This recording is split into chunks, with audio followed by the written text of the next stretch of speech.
Hey everybody, PKFT1 here, and today I'm sitting down with Blur. I feel like it's been quite a while since we've had a discussion together.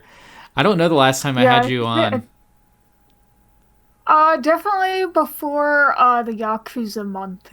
Yeah. Well, regardless, Yakuza month has come to an end, so we really wanted to finally jump into talking about Persona 5 Strikers. Now, we're not going to talk about spoilers right away, so if you haven't finished the game or you're still playing, we're going to just kind of talk about our overall thoughts without, spoiling any specific things, and also talk about the gameplay. So it's okay, and then we'll give you a warning when we're going to start talking about story spoilers and things like that. So let me just ask you, Blur, when you finished the game, when you looked at the entire game from beginning to end, how did you feel? Um, I liked it overall. There were in some ways it gave me more than what I was expecting. Um, and other ways it felt like it lacked a little bit, but maybe that's just because it wasn't like a full mainline game. Mm-hmm. Yeah, But I liked it overall. it's funny you say that because I feel like I have the exact same feeling about it. Where in some ways it feels like it definitely exceeded my expectations, but then there were other parts of the game where I felt like, this feels either too familiar or this feels like something that should have been fleshed out more, or there's just not enough substance in this area. But then there are other areas, like I said, that really impressed me. And so I was like, wow, this is a little deeper than I thought. So I feel like I have a really mixed perspective right now. I would say overall, though, I had a fun time with the game. I don't think it was necessarily anything that was particularly mind-blowing for me specifically, but I enjoyed my time with it. But I don't know if it necessarily left me with a lot to think about afterwards, which is fine because it's just supposed to be a fun kind of adventure. It's not really supposed to Hmm. be, like you said, a mainline game, so I'm sure it was more just meant to be fun than anything. So, Yeah. sorry, go ahead. I was just you saying that, it was kind of reminding me the whole time we were playing Royal and we talked to each other. We kind of sort of did that the same while we were playing Strikers. We were always sort of around the same spot in the game as each other. Mm-hmm. Um you beat it before me, Strikers, and but Royal, especially third semester, it was just like go, go, go, go, go the whole time. Right. And the thing is, I loved the third semester. I thought it was amazing. I really loved all the characters they introduced. Mm-hmm. And my only thing about it is that, in a way, I almost wish that it was a little bit longer, or there Mm-hmm. was more you could do. And Strikers kind of sort of gives you that in a way. It gave me a lot of things I kind of wished Royal did. I wanted to see more of the Phantom Thieves hanging out. Mm-hmm. Kind of almost, that sounds weird because a lot of people rip on Persona 4 Golden for that. They're like, I don't like just sitting here watching them talk to each other. I'm like, but I love that sort of thing. I love seeing the characters interact. Sure. I always, every time, I would beat a dungeon in Persona 4, I was like, all right, cutscene time. Mm-hmm. That sounds so weird, but I love that kind of thing. Yeah. I'm very invested in characters, and I love seeing characters interact. So I really like that about Strikers, is seeing them become friends, especially how you saw some of the relationships change, like Morgana and Ryuji a lot, actually. They still would do little nitpick fighting, but it wasn't anywhere as harsh as it was in base Persona 5. They got along a lot better, Mm-hmm. and I liked seeing that. Yeah. It's interesting you picked up on things like that because I guess I wasn't necessarily cognizant of all of that. I mean, they'd make little tiny references to things that had happened before, but to me, sometimes I almost felt like in certain moments, some characters were reduced to just, little jokes here and there. Not like the whole time, but like they would make a bunch of references to little things. Like, I feel like every time I talked to An, she was talking about sweets. You know what I mean? Or yeah, and not that was the entire way, because there are moments in dungeons and things where they kind of use their past experiences to relate to people. So it's not necessarily this constant thing, but I did notice that quite a bit. But what are you going to do when you're following a game that, has multiple characters and you need to portray those characters' qualities somehow? You're probably going to lean on those character tropes. So it's not like it's this egregious thing or anything. It was just something I noticed. And it wasn't, like, fully in your face, though. Like, you could argue, like, if you look at, like, the Q games, those characters very become flat and one-dimensional, and they just kind of ride on the joke a lot. Not saying the Q games are bad, it's just they become very simplified because there's so many characters, so it's like they can't be super deep anymore.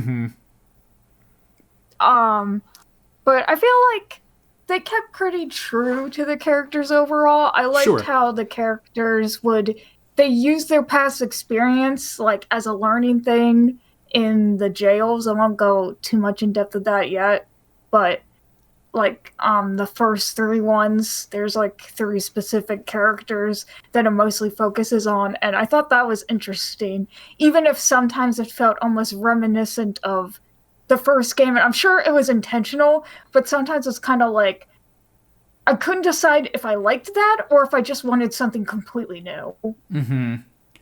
Yeah, I totally understand that. I feel like I actually I actually thought that was one of the stronger parts, were just some of the characters that they introduce early on, like the villains you run into, because I thought it was just enough to be reminiscent, but not total copycat. Right. They it's almost like they took a lot of the criticisms of original P5 and ran with it with some of the villains. Now, none of these, I wouldn't say any of these villains are like majorly deep or anything.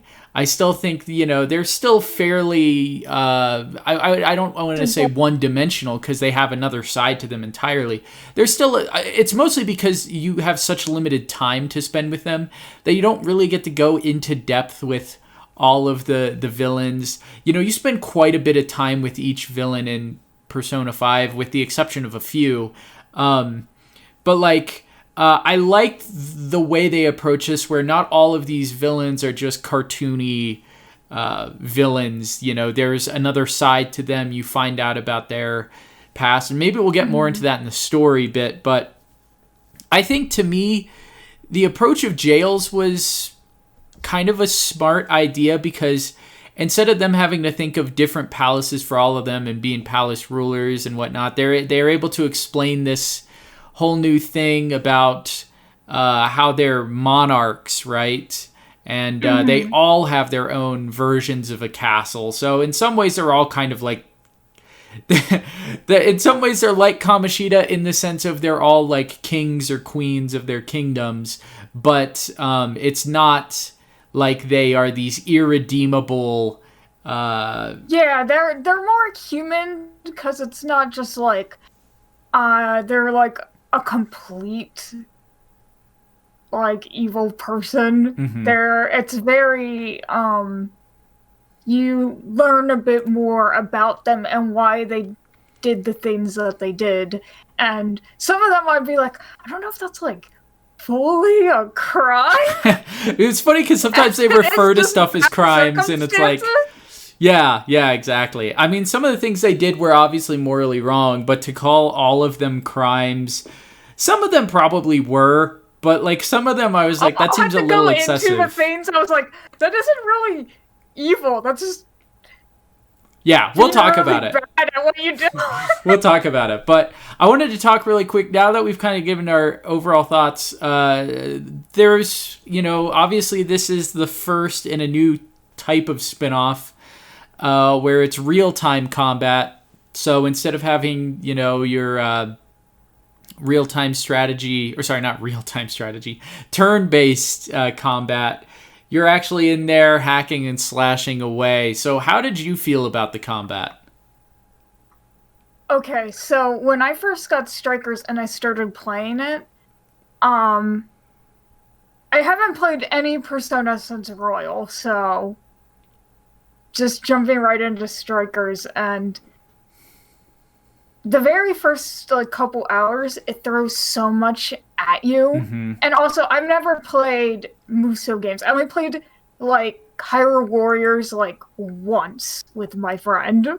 Right. Um, so I don't really play these games very often. So at first, it was like a lot for me to take in because it was just throwing so much at you, and there were so many enemies. And at the time, like I couldn't decide where I wanted to look or what I wanted to do, and I was just my brain was kind of just all over the place. So I was just button mashing on. Mm-hmm. But then, and I honestly, this is gonna sound stupid. I got lost in the first jail for like half an hour.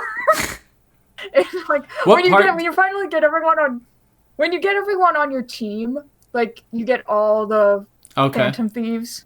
Mm-hmm. So it's like the second time you go in, and I was just kind of like rushing through it, so I got stuck in like the second area where it's like all you're like in the town. I think it's like before you get the first proof. Okay. And you had to figure out how to get past a gate. For whatever reason, I couldn't find my way back to the underground waterway, even when it was on my map. Like, I was just, like, lost in that area like an idiot for, like... That's okay. I even, like, to the point where all the enemies are dead, and I'm just here, like, where am I? Yeah, there was... And I finally figured it out, but... I had a moment like... I never had that happen to me again. Oh, I definitely had a moment like that. I'll tell you about it as we get further, but there's a part near the end that I got stuck in for literally like 15 to 20 minutes, and I was like, where do I go? Anyhow, we'll talk about that later. But anyhow... Oh no, I think I might know what you're talking about. Yeah, you probably do. I got stuck there for like 20 minutes, not knowing what to do. Anyhow...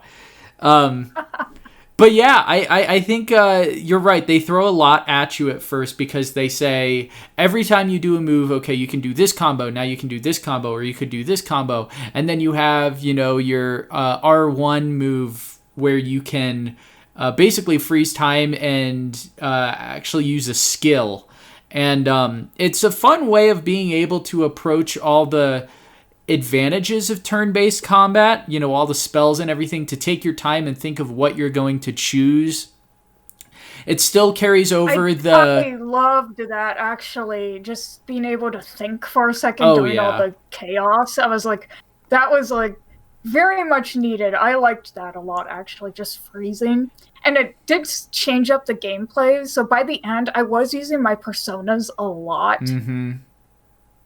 And I actually really enjoyed the combat. So if they did like a slower action game or did another one like this, I think it'd be fun. Yeah, it reminded me a lot of how Final Fantasy VII Remake approaches their real-time combat system, because they basically do the same thing with the ATB system where you can basically freeze time to choose your special moves, and you can take the time to aim at whatever enemy you're going for. So it was very similar in that sense, and you can obviously hone in on weaknesses. I really liked that they still had all the demons like fully animated, so it was kind of cool to actually see the demons like, flying around and having to attack them, and them actually, moving and doing the moves. And, there's a lot of like AoE attacks you have to dodge. Of course, some of the weirdest things that are added is just the mechanic of being able to do a double jump, and the phantom dash where you're able to go around and you can jump on items and interact with items that are around the arena. I know you told me early on there was a skateboard, and I was like, oh, really? And I was like, oh man, I can't wait for that. That was really cool. They'll do things where you can like blow up cars. And yeah, those were fun. This is gonna sound weird, but I really loved breaking the windows. Yeah, I liked that too. And ambushing shadows. I'm like, this is the coolest thing. Yeah, especially early on.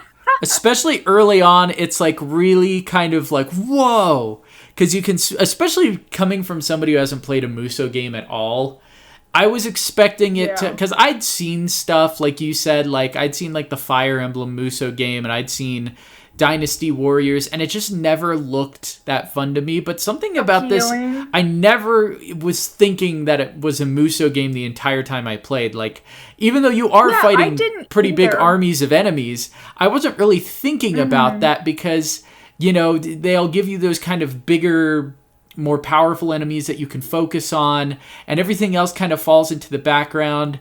And as you summon your persona and you do all that, you have so much that you're kind of playing around with, switching between characters, keeping an eye on healing, that, you know, it doesn't really take away from that. And also there's a lot of exploration that you get to do. Yeah, I think that really helps. I think it's nice that, because I did play Hyrule Warriors, and it was a lot of just kind of was like a giant sandbox area. Like, there wasn't too much exploration going on, and there's so much that they integrated into, like, from base Persona 5, and I'm glad they did that. Like, crawling through vents, being able to, like, shimmy across ledges and jumping up on stuff, and still being able to sneak. And A lot you of can even use, like, verticality. the third eye. Yeah. And I'm like, I really like that. And sometimes I go to, like, platforming. Yeah. And so I really liked that. I think the palaces were probably bigger, but these still felt pretty big in their own right. And it was nice that you could go back to previous jails, like you kind of could do in Persona 4. You could go back to past dungeons. Yeah.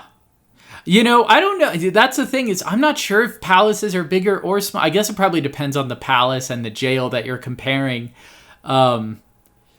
Yeah, because... Yeah, I'd have to actually, like, go through, because I, like, for me, I'm pretty slow. I take my time when I play games. I think I beat it at, like, exactly, like, 60 hours. I've heard other people beat it at 40. Okay, I think I was at, like, 50, exactly. I did a lot of requests, though, so maybe that's why. Yeah, for sure. Yeah, it was one of those things where I would like to probably go through and play it again. It's not a horribly long game. You know, a lot of people wouldn't ever want to even try Royal, just especially if they played the original, just because they know, oh, I got to go through this all again. This game felt like its pace is pretty, I don't want to say breezy, because even some people would probably think this game's pretty long in and of itself. But compared to any other Persona game... It's a sized game.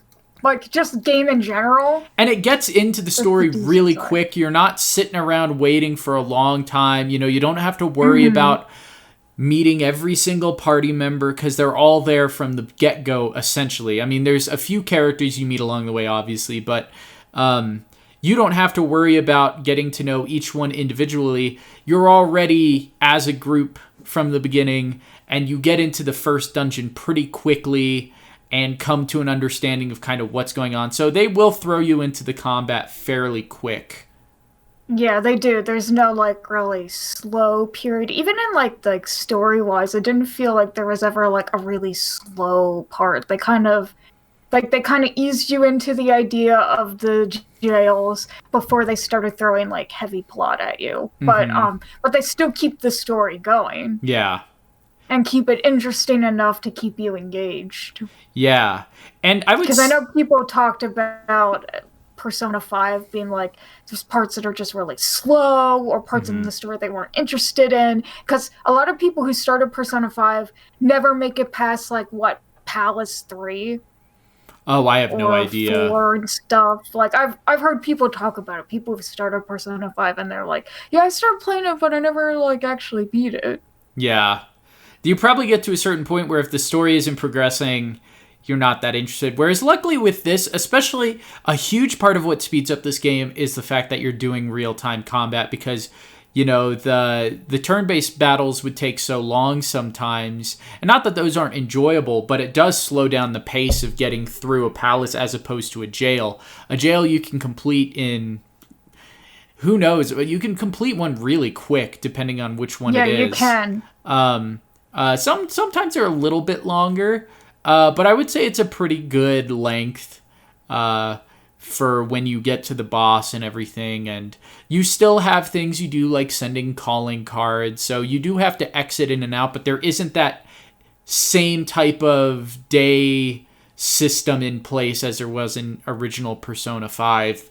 And you're not forced to have to take a break. Like, you can't return. Right. Like, yeah. You could, if you wanted to, if you were out of SP, you could immediately leave it and come right back in. Yeah, for sure. Now, sometimes it was a little weirder about, well, maybe that's closer to the end of the game with like the shop and everything when stuff would renew. But anyhow, that's besides the point. Without going on for too long, I think that overall I liked the gameplay a lot. My favorite thing was switching between the characters, them still retaining all those things that make them unique as their characters, getting to actually use their weapons like, you know, like a fighting game was really cool. Seeing how, you know, some of their weapons now, you know, can do special things. Like, for instance, I think my favorite character's weapon, actually, even though they all essentially function the same when you think about it, they all had really long range, despite them being all sorts of different weapons. But there was something about being able to use On's whip that, like, I loved using. That felt like a lot of fun to use, even though, again, all the weapons pretty much function as a whip. You know, it's funny that you liked On because I really liked playing as Ryuji. Oh yeah, he was pretty fun too. Trying to think if there's anybody else. You know, some of the other characters, the newer characters, were a lot of fun. Joker, of course, he was fun. I loved that you all had a special move as well. So when you would use triangle and jump or whatever, you would be able to do some sort of special move. He'd be like, Joker would like use his gun. I use that a lot. Morgana could turn into the bus. My favorite, yes, was Morgana turning into the bus. There was like just one jail where a lot of, so one of the like the bigger shadows, it was just weak to wind. I was just like, okay, my thumb is really hurting and I don't really feel like switching out. I'm just gonna be the bus and just keep ramming into it. And it does like one damage, like what, every half second? Yeah, I just kept spamming it on all the enemies because they're all weak to wind, and I just won that way. I'm like, this is cheesy. I know this is not how the game wants me to play. Wait, so did that count as a wind attack? Yes, it does. I didn't know that. When you level them up, it counts as a wind attack. Oh, I never knew that. I wish I'd known that. I may have used it more. Morgana, Makoto, and On. Yeah, those three. They're special, so triangle, they'll be able to use an affinity attack. So it's kind of like you get to use reinforces their element without actually wasting SP. Meanwhile, like Yusuke, Ryuji, like Wolf, they can do a skill. They just do like really strong physical attack or counters. Like Yusuke's was like countering. Oh, okay. Yeah, I couldn't quite remember. There was so much going on that half the times I wasn't even thinking, which I will say, like, I was thinking when I was using their personas, but when I was just, you know, bashing people around, I was never thinking about combos, and I'm sure I missed out on quite a bit just because of that. Oh, I did. I gotta tell you, I was really stupid at this one boss fight, so, well, you know, it's the one where it's the one-on-one boss fight. Okay. Where you're just Joker. I was a moron because I didn't figure out dodging till, like, the last full-on palace. Wait, really? So that fight, I was so stupid, I couldn't figure out dodging. I was like... Wait, you never used... Are you talking about, like, R2, or... Yes. Really? You never used it up until then? No, I never used it. How did you make it through up to that point? Every time I left in jail, I had a ton of money, so I just bought health items. So I constantly pause and fight. Oh my gosh. You know what this I don't know how you got through the first boss without dodging, because some of those AoE attacks were so huge. I dodged by physically making the character run out of the way. Oh, or you'd probably and I like double attacked from a jump distance. and okay. Yeah, I jumped and I would do like this run in, attack them, back off, run in, attack them, back off. My gosh. And you weren't using dodge. No, and then I realized I could dodge, and I was like, I'm the biggest moron on the planet. It just amazes me that you're even able. It must have been incredibly frustrating sometimes if you weren't able to dodge. Like, even with amazing. dodging, it can be frustrating. Yeah, definitely. I was like, I mean, I'm surprised, like, that boss fight, I actually beat it my first go. I didn't have to redo it, amazingly. I got close. I got down to, like, 1 HP at one point, and I was like, okay, time to eat a bunch of stuff. Yeah. Well, that was a thing I kind of wanted to touch upon, too, was just the fact that you use a lot of health items in this game. Like, you're probably in your inventory going through health items way more than you are in regular Persona. At least for me. Yeah. I mean, me too. Maybe that just means we're really bad at the game. Well, the thing is, they give you so many types of health items that basically all you can buy is health and, well, I mean, there's armor and stuff too. But most of the times you go to a shop, it's going to be health items or SP items of some sort. And so, for sure, you have to like cook if you want SP items a lot of times. Yeah. Which I noticed I was mostly running out and buying ingredients. I would buy like the really strong health items because at the end I had so much money, and so I would just go around. I buy out all the shops, right? And then I go back to the RV, use Sophie's shop, and then I was like, okay, now time to make a bunch of cooking stuff. So I probably had like 500 items in my inventory. Wow. Yeah, I mean, I had a lot too, especially near the end when you, like you said, you start raking in a lot more money. Then again, stuff gets a lot more expensive too as you get further in, at least when it comes to weapons and armor and stuff. Now that we're talking about it, let's talk a little bit about the shops and kind of the city. There's a lot of different areas you go to. How did you feel about all the different cities? Did you feel like, let me ask you this. When you were traveling to the different cities, obviously there are different locales and things that you see throughout Japan. Did you feel that it had given you enough, or did you feel that you wanted more from these various towns and cities? I think I wanted a little bit more, but they were fine enough as they were. I really liked like the overworld music, especially in Sendai. I don't know why. Oh, I liked that one. That song was just really catchy. I like that one a lot. The Shibuya one was just kind of a nice throwback. They already knew the area. That one I think was the most just like, oh, I wish I could visit the other areas. But you were stuck to like the crossroads and everything, which was fine, and Central Street.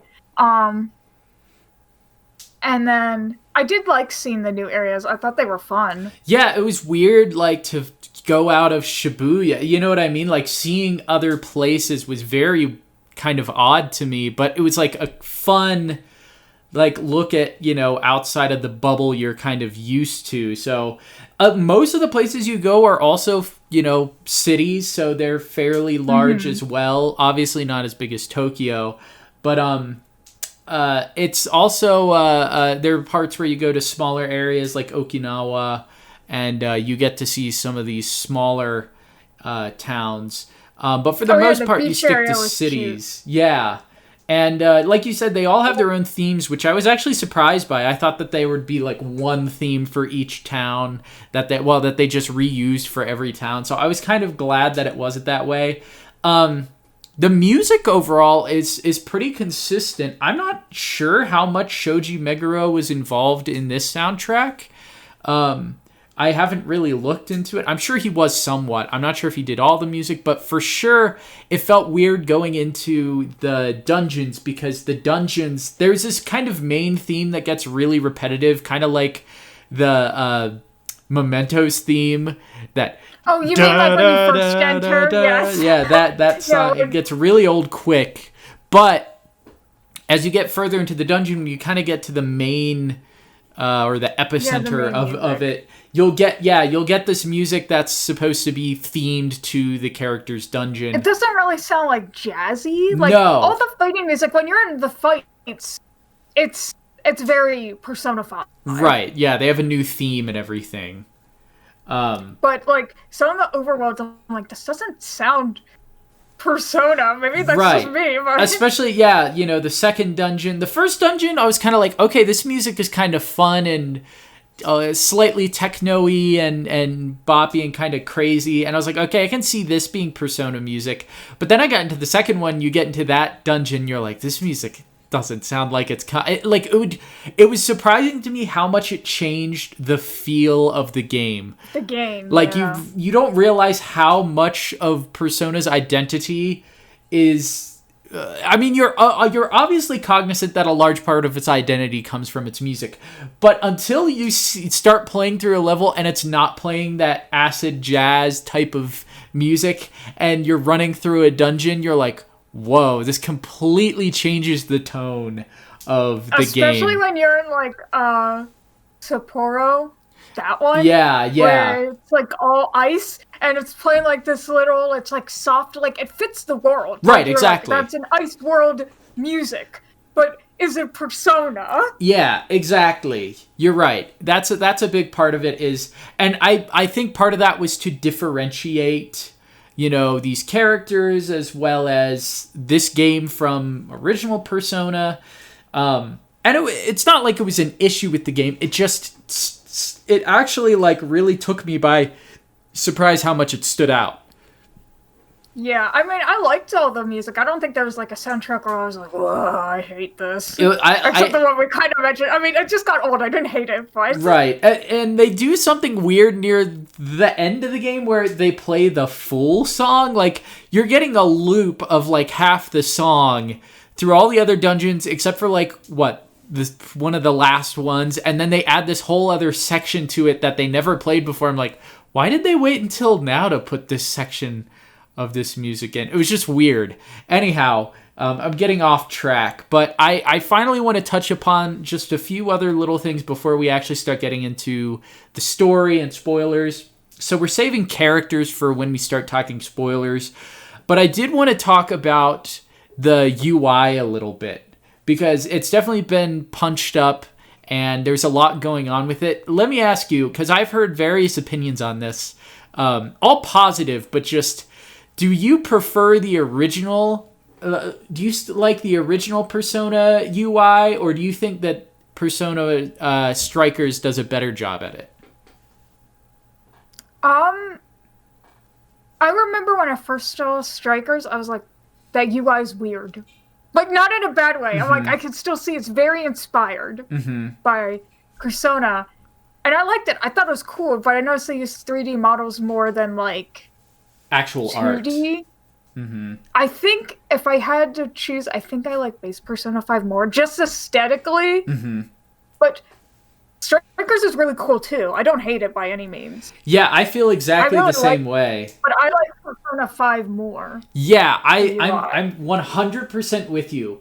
Where I love the stylishness of the original Persona 5, how they do the stores and everything and the UI and how much they use like, I did like Sophie's shop. That one kind of felt like very unique to her. Yes. Kind of almost like when you go into the Airsoft store or when you go into the clinic. That reminded me of that. Yes. And I don't know why, that was probably my favorite one. Oh, that was my favorite too, by far. Like that one, I'm like, okay, this one's really cool. I think, the first thing that really caught my attention is when she pulls out the shopping cart. I was like, oh, that's so cool. After a while, you start to kind of get sick of her voice lines that she repeats when you're selling stuff. I had Ashley, I streamed it for her, and when I was buying stuff, she'd just keep quoting it and be like, "Are you sure? Are you sure? Are you sure?" We know. Yeah. I mean, again, that's not really a complaint. That's really something that's present in any game like that, even in the original. But no, the UIs overall are really slick. There is a lot more use, like you said, of 3D. They obviously try to still stick to that kind of slick, flashy inspired UI. Yeah, And I'm it glad works. they tried to do their own thing, though. Yeah. I'm glad like they didn't just full on just take from Persona 5. I'm glad they tried to do their own thing, and it still looked nice. Right. It was still like it still had the spirit of Persona 5 while being still a little bit different. And I would say overall the game was pretty slick overall in how it presented itself. So I think it still stuck true to how Persona 5 has always presented itself. So the spirit and kind of the heart of the visuals are definitely still all there. Sometimes the dungeons felt maybe a little bit generic here and there, but they did a lot with some of the dungeons. I think the verticality and being able to jump around and climb on stuff helped a lot. Having different items and things in each palace. When I say items, I mean like the Phantom Dash things that you could use. Those things really helped to make areas feel a little bit different. I will say, and you could still ambush and stuff, which is fun. I will say, I thought it was a little bit lame that they start you out in that sewer area, because you're like, is this what the whole game's gonna look like? Just these hallways, and you're going through, and you're like, this is really boring. And then you finally get out, out into Shibuya, and it's like, man, why didn't they just start us here in Shibuya? This is really cool. And I do like that every dungeon also kind of has its own. I mean, it's not super stark, but every dungeon kind of has its own color scheme, and obviously they all have their own theme. So I feel like for the most part they did a pretty good job of making each dungeon feel distinct, and it wasn't anything mind-blowing. But it also wasn't like, it never felt like it wasn't like I was walking through a hallway like Tartarus or something, and I'm just like, ugh, each time I was like, okay, this is cool, this is interesting. Especially, I really liked the first one. I don't know. I also like the side-scrolling sections where you're climbing and you have to avoid spotlights and stuff. That was nice. That was different than... I mean, you have sections like that kind of in Persona, but a full-on, side-scrolling part of the mission was always fun. Oh, the second jail, I liked actually using my gun to shoot the spotlights. Mm-hmm. So that way you could, get past. Oh, yeah. That's right. I thought that was fun. I would say a minor gripe I had is every now and then you would run into, a small puzzle in a dungeon. There's one dungeon where there's a fairly kind of large puzzle that's just a little bit annoying to get through, but I wish that there were more puzzles, because sometimes I was like, man, I wish there was just a little bit more to this jail. Yeah, okay, so I thought it was going to be a constant thing, they send you on little somewhat fetch quests. Mm-hmm. And I guess they kind of reused the idea in the third jail. So the first jail, you have to turn on these generators so Futaba can hack into this thing, and you had to run around and you had to find these generators to turn them on. Mm-hmm. And then in the ice one, you had to turn on those heaters. Yeah. So I guess I kind of reused that idea. Yeah, but they weren't necessarily intuitive. You know what I mean? Yeah. And they normally just had an enemy blocking it, and you had to fight, and then it's like, okay, now we can turn on the heater. It would have just been nice to have a little bit more, I don't know, actual puzzles that you have to do.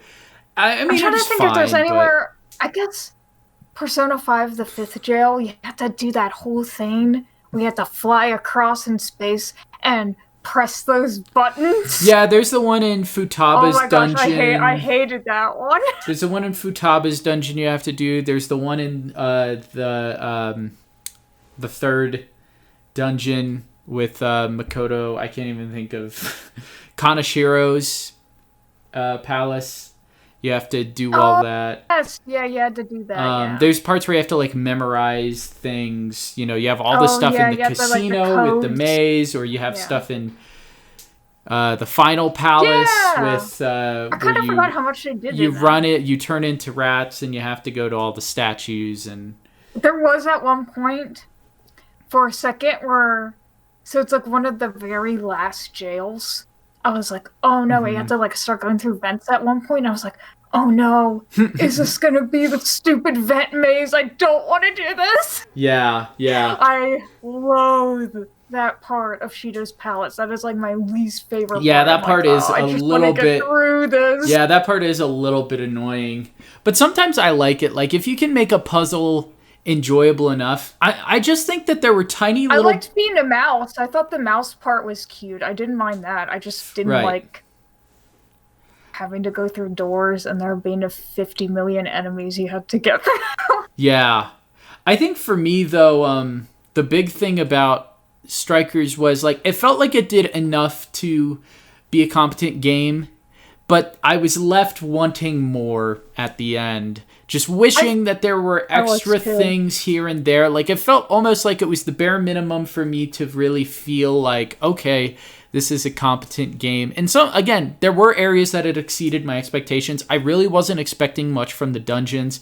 I was surprised how much there was to climbing around and stuff. Again, nothing mind-blowing, but just enough to make it feel like, you know, it was fun. The combat was more exciting than I thought it was going to be, much better than I thought it was going to be.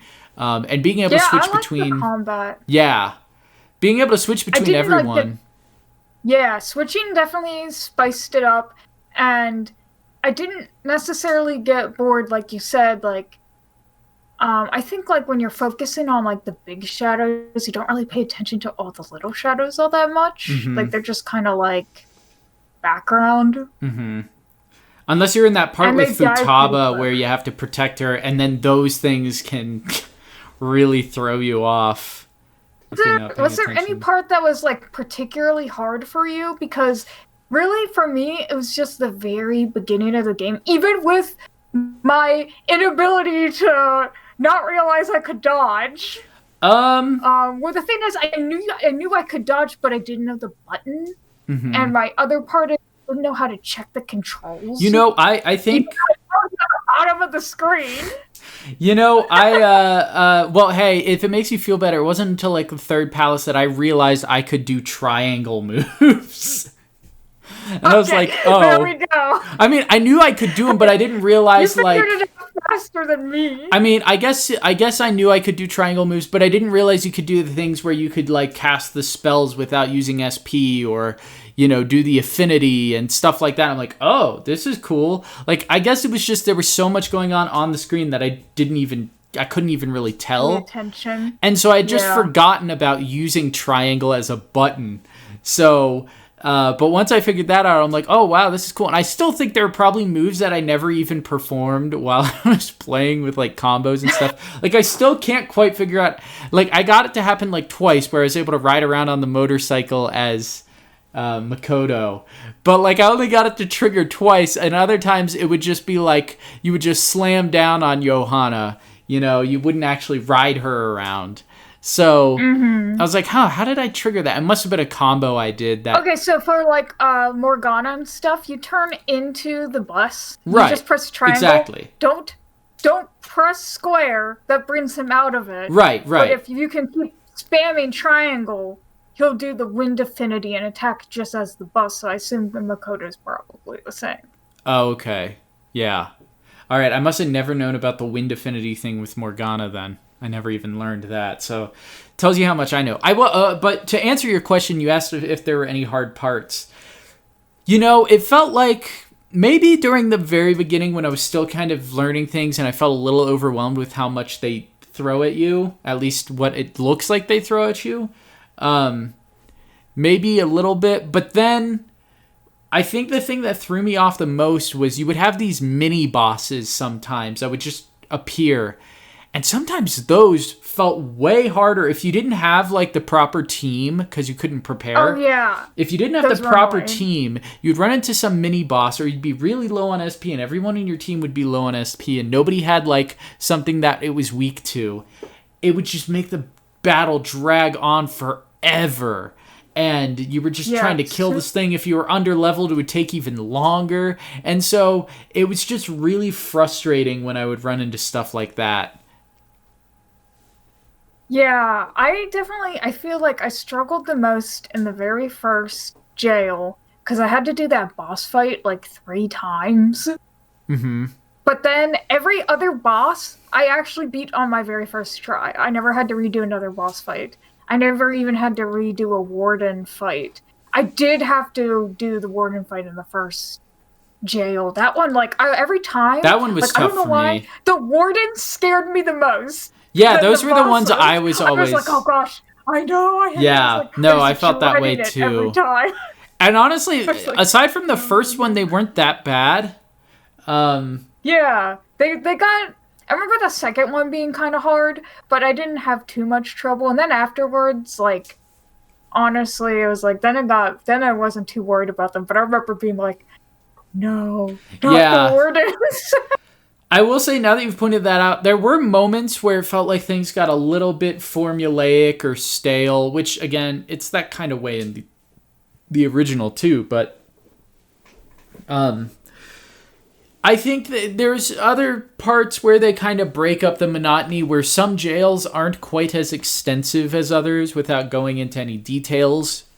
And There's that like kind of smaller jails, yeah, and they're not nearly and you as don't have long. to. Yeah, you don't have to get like the proofs. Mm-hmm. So yeah, I had no idea how long the game was going in. I had no idea how many jails there were. There ended up being more than I expected. Yeah, same here. I thought there'd be like I don't know, like 5. That's what I was thinking. I thought 5, and I thought maybe 6, and then there ends up being, I think, like 8 in total, if you count all of them. But anyhow, since we've talked about everything, we basically avoided everything except for like story and characters. So since we're already pretty far into our recording, I think we're almost like 50 minutes in already. Okay.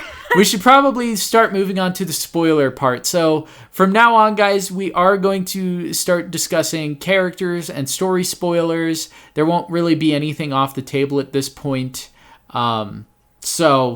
This is just your warning. If you haven't finished the game, go ahead and finish it, and you can come back and listen to the rest of this. Okay, so let's talk about the new characters first. So let's talk about Sophia. Sophia is introduced really early on.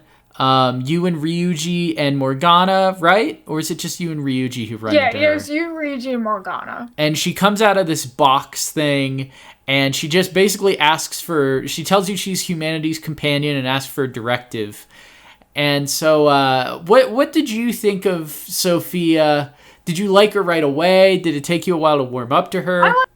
I was kind of indifferent to her at first because I saw her in like trailers and stuff, but I wasn't sure how it was gonna go because I was like, okay, well, it's a spin-off game, and I wasn't sure how in depth they would go with story because I've avoided spoilers. Same. Like the whole time. I never looked up spoilers or anything, so I didn't even look up like reviews of the game before playing or while playing. So I was indifferent to her at first, but she really grew on me. I thought she was cute, and they integrated her well because she wants to know about heart and stuff. So like after like every jail, she'll stop you, and you'll have to like talk about what you experienced in the jails and like what your friends were doing. Yeah. And she was fairly like harmless. I thought she was cute. Yeah, no, I agree. I think they did a really good job with making her a pretty central part of the story without at least for me, she never got to a point where she was like really annoying or anything, which it's easy, I think, especially when you have a character that's in a phone and is an AI, it would have been really easy to overdo a lot of stuff. Make her really annoying. Right, yeah. I mean, she obviously had her little quirks, like she would always say like, okay, got it, or whatever. And it was just things like that, but it was just like fun little things, and you got to teach her about understanding emotions, which I'm sure has been done to death in various types of media. But well, if you think about it, she reminded me a lot of Aegis. Well, that's the thing. I'm gonna feel really stupid, but obviously, I'm sure when Soejima did her artwork, he figured, oh, she's an AI. I'm going to give her the Aegis rings in her eyes. I think the only other character to have those, are the robot characters. And I think Jose has them. Does he? Yeah, I think he does. Yeah. And so I thought it was interesting that was something they gave to her. And there is this point later in the story when you go to the fourth dungeon, right? Okinawa's lab. Yes. I think it's there. Oh my gosh, I had huge Persona 3 vibes there. Right, and I was thinking, because you get called into the Velvet Room by Lavenza, which, by the way, Igor isn't a part of this, and so Lavenza is kind of guiding you through, and she mentions, there's all sorts of things that are coming, and it's going to be an even greater threat than the original, and I'm like, really? But anyhow, she mentions when you go into that dungeon, she's like, this is where she ... and then she never says anything. And it's like you'll meet her. Yeah, and you're like what are you talking about? So I assume she was referring to Emma, but yeah, I thought for a second, I was like, wait a second, she's got to be talking about a different Persona user. I'm like, oh, she's got to be talking about Aegis. Like, I thought they were going to say something about Aegis having to do with that research facility. And I was like, whoa, that would be really cool. But I'm like, no, they would never do that. They're not that cool. And this is a spin-off game. They wouldn't do that. That would have been cool. I mean, I wouldn't have complained if they found a way to tie it into another Persona game. Because that whole time, I thought... This is like you with Royal. I know. Where you saw the TV thing. I know. It was the exact same sort of thing. Exactly. I get my hopes up that it's going to tie back to another Persona game, and then it doesn't. And that would be really fun. Like, that isn't just like Persona Q if they actually tied them together. I thought it was going to turn out that they were going to be like tied back to that she was going to have something to do with being like something tied back to like Mitsuru and the group that made Aegis and stuff. But anyhow, that wasn't the case. And then I was like, oh, they're probably talking about Sophie. But I was just confused as to why Lavenza knew about it. Anyhow, it doesn't really matter. Sophia, though, I think was a fun character to play as. I like the idea of you not knowing what her, persona thing was. And yeah, because when most of the game, like her abilities have question marks after it. Mm-hmm. So she didn't really have a persona most of the game till end game when she has her awakening. So I thought what they chose for her persona was cool, lore wise. Oh yeah, for sure. I think I liked her design a lot. It was just kind of weird and different, and I thought it was she's just in a big fluffy hoodie coat thing. Right. It's very soft. Yeah. And I don't know. I think she was actually probably one of my favorite parts of the entire game. She's actually probably one of my favorite characters in Persona now, period. I do like her. She is cute. Yeah. And she just kind of had this interesting mystery around here. I will say I was a bit disappointed that there wasn't more to her, but I shouldn't get too hung up on it. Because it's just... I feel like they could have done, the end... there's a whole scene I think they could have done a little bit better, but for what it was fine. Yeah. And she was... the thing is, most of her character was... just throughout the story was fun, so it didn't really matter how it ended for me, I guess, as much as it was just how was the character portrayed overall. And they did a good job at that. Now, is there any other, before we get into the next character and then finally the story, did you have any final comments on Sophia? Because we'll talk about her more as it goes on, but I don't think so. I liked her overall. I don't think I have any complaints about her at all. Yeah, no, me neither. I thought she was pretty well done.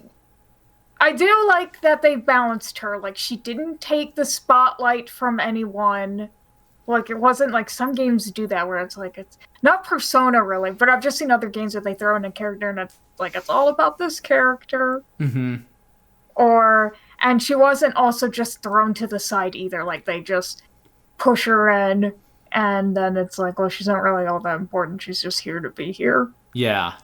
She had a reason, and I liked it. I noticed her story was very similar to Morgana's, where she doesn't have her memories, but she's linked to, like, the big problem overall. Right. Exactly. So let's talk about... We got to talk about Zenkichi next. We haven't even touched on him at all. And I know. He was... Well, he's kind of spoilery. Yeah. He's such a great character, though. He's, again, like, it's always these new characters. I swear, since Royal, like, the new characters they add end up being like, man, these are such great additions to... job, and they fit in well. Yeah. And, man, I really, really liked Zenkichi. He was a great character. Because I was afraid, you just had Maruki. And I was afraid that maybe he would be too much like Maruki, but he's nothing at all like Maruki. No, he's not. He's very more rude. Yeah, and I don't even know if I would say rude as much as I would say just like, kind of... He takes himself way more seriously. Like, Maruki's very laid back. Right. And almost, like, you could say he's clumsy or, like, kind of, like, I almost want to say not fully all there, but he kind of gives off this very easygoing personality. Whereas Zenkichi's very much not that. Like, at he's first kind of like high-strung.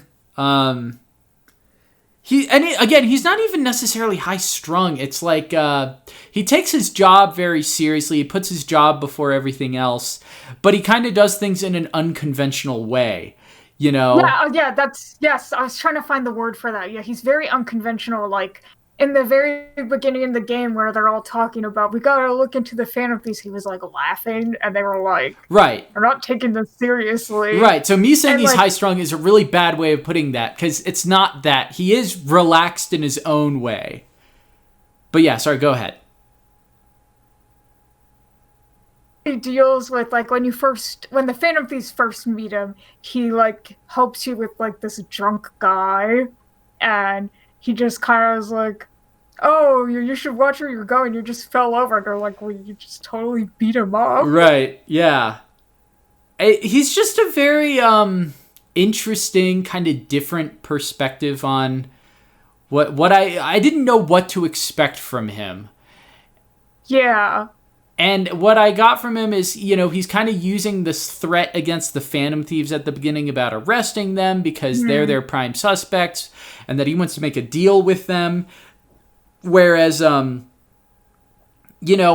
the Phantom Thieves are very skeptical of things. It's been implied that they've basically been followed by the cops since the end of Persona 5 when they found out about their identities and everything. And so they have every reason to be extremely skeptical of him. And so he's kind of shown off as a very mysterious, shady character at the beginning, but it's not... They've been tricked by Akechi literally 6 months ago. Yeah. So, for some reason, it's like, we're not really gonna trust you. Yeah. And I think it's funny, just kind of how they treat him, and, he's... You can't really tell if he's being honest, if he just wants to win them over, and you find out that he was planning to use them basically until they could lead him to the knowledge about his wife's killer. And he was going to turn them in. He's working with the chief of his department or whatever. Like the commissioner. Commissioner, yeah. And so it's interesting how his relationship develops because his personality kind of stays the same. But his motivations tend to shift throughout the game. And because at first he's like totally okay with just using the Phantom Thieves just to, right, find the actual culprit. But if they have to be arrested too, he doesn't really care. Mm-hmm. Yeah. And he kind of gives off this, what's the word? I don't want to say he's goofy, because he's not really that goofy of a character. I don't know. He just gives off that dad, personality, which is true because you find out later that he is a dad. But before that, you don't really know much about him. And you just kind of get little snippets here and there that he's trying to track down these, incidents that are going on all over Japan. And he wants to work with the Phantom Thieves, and then obviously they take him to the metaverse, and he's one of the first adults, I think, that they actively take into the metaverse with them, right? Have they done that with anyone else? If you don't count Marky being able to already go into the metaverse and fully know what's going on, because all the other Palace Rulers, they never been to the metaverse. Right. You just fight their shadows. So if you don't count Marky, he did that himself, though. The Phantom Thieves didn't take him in there. Right. Yeah. He's the first adult they've ever actually taken where they're like, okay, we need to explain this. I did love his reaction to it, and I loved that he was afraid of Morgana. I was kind of hoping that'd be a running joke. I don't know why. That he'd be constantly be paranoid about this cat that can talk. Yeah. But just for that scene, I thought it was pretty funny. Yeah, I thought that was fun too, and he doesn't. I mean, you do take him into the metaverse here and there, but you go and do the mission. He just for instance, I think when you go to Okinawa, he goes in with you because you get chased down by the hide from all the crazy people. Yeah, and he kind of stands outside and waits for you to go through.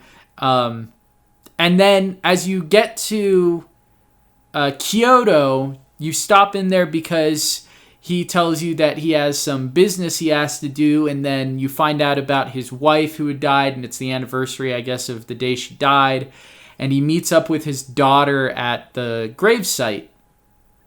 And you get to learn about... I love how the Phantom Thieves just invited themselves to that. Yeah, and you can even say, hey, we probably shouldn't do that. And then they were like, no, we got to, dude. We got him into this situation. We got to go. It's no, don't that's go. What I said. I was like, this is a very personal thing. And me personally, I was like, you can't just invite yourself to even if you guys do blame yourself, you can't just invite yourself to that. But I guess they do anyhow. Anyway. And then the plot was just no, you're doing this. Now, this is probably the character I'm the most curious about your opinion on. How did you feel about Akane, his daughter? I'm kind of conflicted on her. I don't hate her. Mm-hmm. But at first, I was like, I feel she's a little too mean. Everyone else, I mean, the characters pointed it out, so obviously that was kind of the point. Mm-hmm. Way too hard on her dad, but at the same time it's kind of also understandable. But the thing, I just had to laugh. Okaboji was with me, we were playing, and it got to the part where it's they asked about his wife and he just said it was a hit and run, and I was like, it's just Dojimon, not a I know. I think he's just thinking, who's out here running over detectives' children wives and abandoning their children? I know. It's someone has it out for all these detectives. Don't become a detective and have children, because your spouse is gonna get plowed over one day. It is funny how reminiscent it is of that. And then, so I have a few thoughts. I just want to talk about this whole sub-story in general, since we're already on the topic. So this is, a big part of Zenkichi's entire story is tracking down his wife's killer. It turns out that Akane saw the killer, and it was, what was his name? Owada? Was that his name? Yeah, Owada. Owada, who's this politician, right? He's one of Shido's supposed underlings. And she told Zenkichi that was who it was, and then nobody would take it seriously, and it got shut down. He wasn't able to investigate any further, and so he's been going around, I guess, these unconventional ways of going through all this, and Akane kind of thought that he had given up on trying to find it, and she lost all respect for him, and he hasn't been around. And so I think it was understandable why Akane felt some of the ways she did. Yeah, because he just gave up. Right. to him. Like, in her eyes, he just gave up. But really, what happened is he was threatened to almost give up because it's like, if you keep doing this, you're going to lose your daughter. Right. And he did it in order to, protect his daughter. Which like, actually, so not like he didn't want to. Which I actually really thought was an interesting way of going about it, is how they were able to present these two alternative ways of looking at it. And that was like, okay, this kind of changes how, I guess, Nanako and Dojima were related. And Zenkichi, obviously, I guess he isn't home that much. I will say one thing I thought is they mentioned that Akane is a shut-in. And you go into her room and you find out she's this massive fan of the Phantom Thieves. And that was the moment where her character I really started to warm up to her as a character. I know. When I saw that, it made me laugh. I started laughing. Oh, yeah. That was one of the... When you saw her room. It was one of the best parts of the entire game, honestly.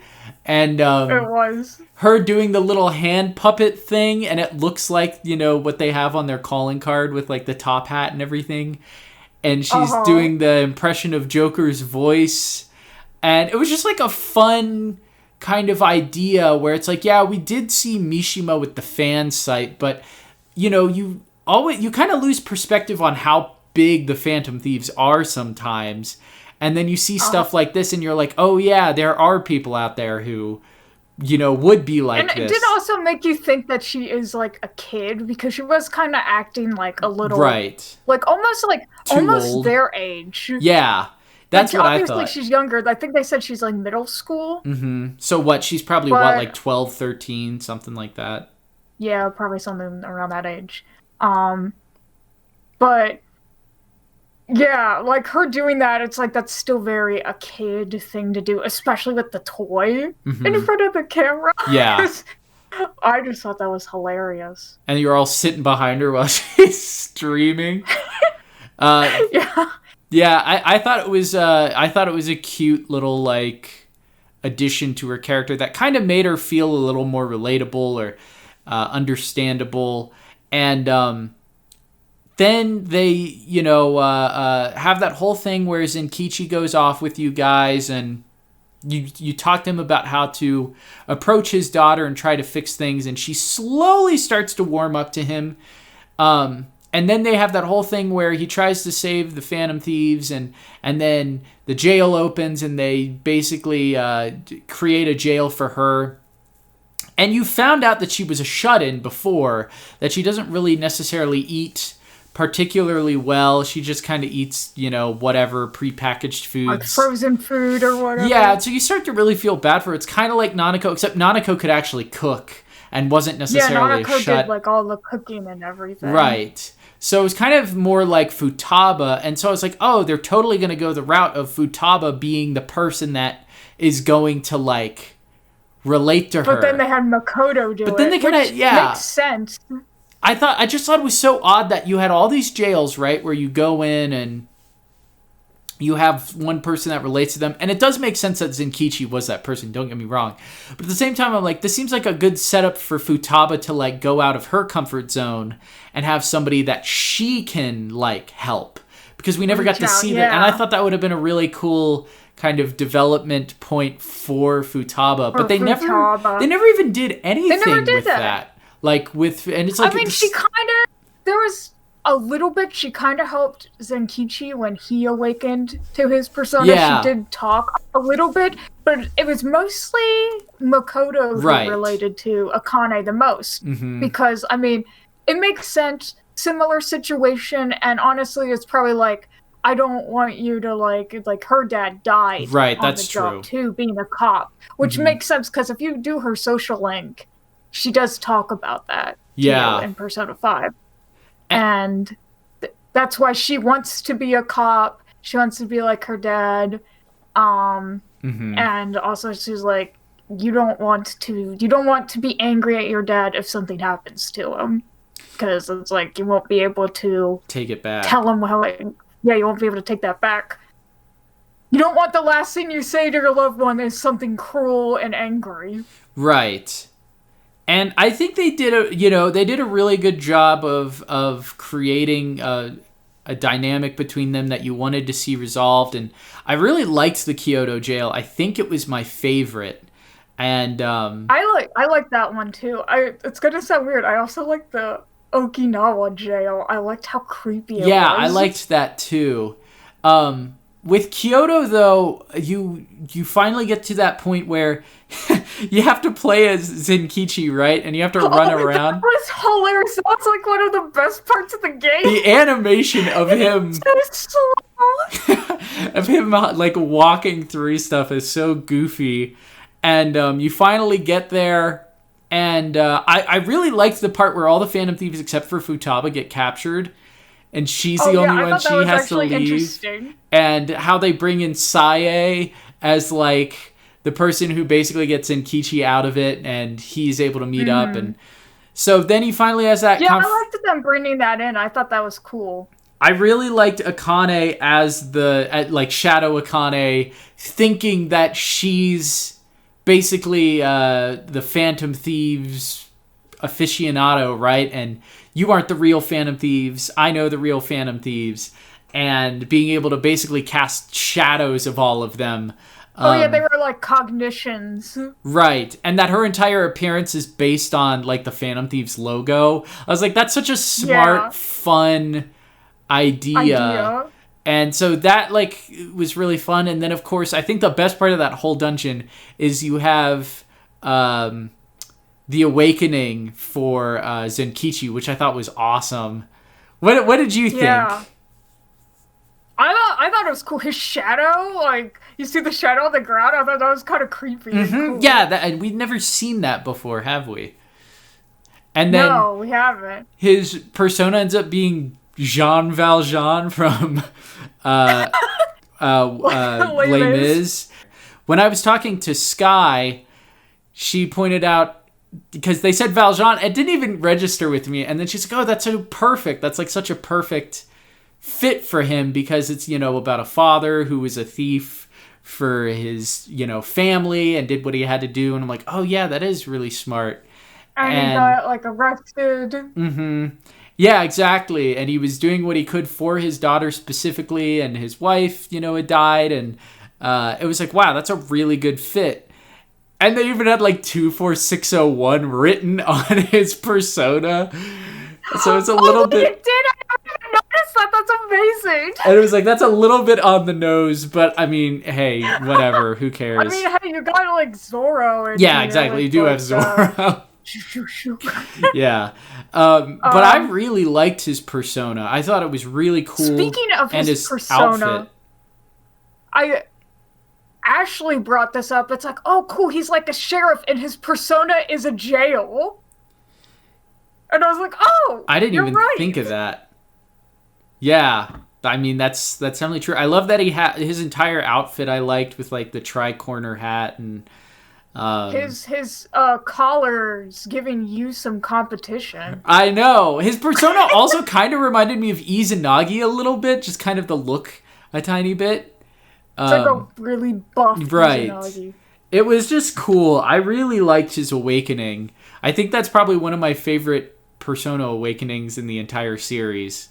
Especially because it's because of like everything that's going on with him and his daughter, and obviously you don't fight Akane, but you fight the shadows there, and that's a really freaking cool battle. But I thought they were going to fight every single one of the Shadow Phantom Thieves. I know, I thought that too. That would have actually been because they like set it up like that, but it was just Joker. That was the fight. I didn't know I had to dodge. I don't know because what you do when you lived through that. Well, also I realized you can't use persona attacks on him. If they just don't, he just dodges. Like, so what? I know I was supposed to dodge. I don't know how I even did it. I used so much health. I would run up, I'd attack, but then he'd just start comboing on me, and I just was like, get out. Right, it was so hard to get hits in on him. So what I was doing, I just shoot at him from a distance until I ran out of that, and then I'd just run in close, and I would just spam triangle, and then I'd run away. And then you also had the spinny things, the poles that you could spin around. Hit them. but then also he'd shoot at you. So I did wait for him to start spinning, and then I just shot him off. And then I'd do I'd wait till I get like the one more, because then you could kind of combo. But man, if I dodged, that fight would have been a million times easier, because you can like get hits on them if you dodge. Yeah. And so, you know, after that, I guess he's officially a Phantom Thief, which I guess makes him the first Zenkichi. That makes him like what, the first adult Phantom Thief? Yes. And first adult Persona user since what, like Persona 2, I think? Well, I mean, Maruki. Oh, that's true. Duh, Maruki. Yeah, you're right. But Maruki, I guess, was never actually part of your team, right? No, he wasn't part of a team, but he did have a Persona. Well, I take that back. There are adult Persona users in Persona 2. There are adult Persona users in Persona 3. Duh. Forgot about them. Oh, yeah. I always forget about it. Oh, speaking of Strega, actually, the Okinawa jail, I was getting huge Persona 3 vibes the whole time, because they were talking about experimenting on people. And that's what they were. They were given like artificial personas or something. Right, which is funny because you think about what Sophia has, and it's basically an artificial persona. But anyhow, sorry, go ahead. Yeah, but she had like a full awakening. But yeah, they were talking about how they were experimenting taking people's hearts, though. So it was different. But it kind of made me think of that. Yeah, no, that's what I thought. Also, when you were in the Sapporo jail, did you go by the snowmen and see all the snowmen wearing Ryoji's scarf? What? Yeah. Okay, if you ever have the chance, go back to Sapporo jail, and there will be an area where there's a bunch of snowmen. It's all his lined scarf up. Specifically? Yes, it's yellow, and it has black on both sides, like the trim. What the heck? It must just be a weird little Easter egg. Yeah, I think it's just an Easter egg, because there's also Jack Frost snowman in the middle. But I noticed that, and I stopped, and I was like, that's Ryoji's scarf. That's hilarious. Huh, I never noticed that. That's a good find. I'll have to look for that. I probably did pass by it, I just didn't think about it. Or, like, look very deeply at it. That's interesting. Since we're talking about the stuff, we kind of talked about Zenkichi, and I think it's a little weird that the last moment you see with him and Akane, right, is when she's like laying there in the bed. Yeah, when she wakes up, and yeah, I thought that was a weird ending too. I was like they're not going to show more of like you thought you would have at least. I thought we were going to go to Kyoto like one more time and spend time with them. I thought we were going to like have I'm surprised Kyoto, we did not have a sub area. Like, there wasn't, like... Right, yeah, that's... An overworld. I wanted an overworld there. Because Yusuke was going on and on and on about it. So I was like, okay, we're obviously going to have one. We didn't have one. Well, I want to keep tabs on that, because I want to ask a question at the very end of this to get your thoughts. So we've talked about them. Is there any villains, aside from... We're going to talk about Ichinose and probably Emma a little bit. Is there any of the main villains that you run into along the story that you really enjoyed or connected with or found interesting? I really liked Natsume was just hilarious to me. He was just hilarious. I just laughed at him the whole time. He was so ridiculous, and I loved how stupid he was. Yeah. But the one I actually really liked was Mariko Hyodo?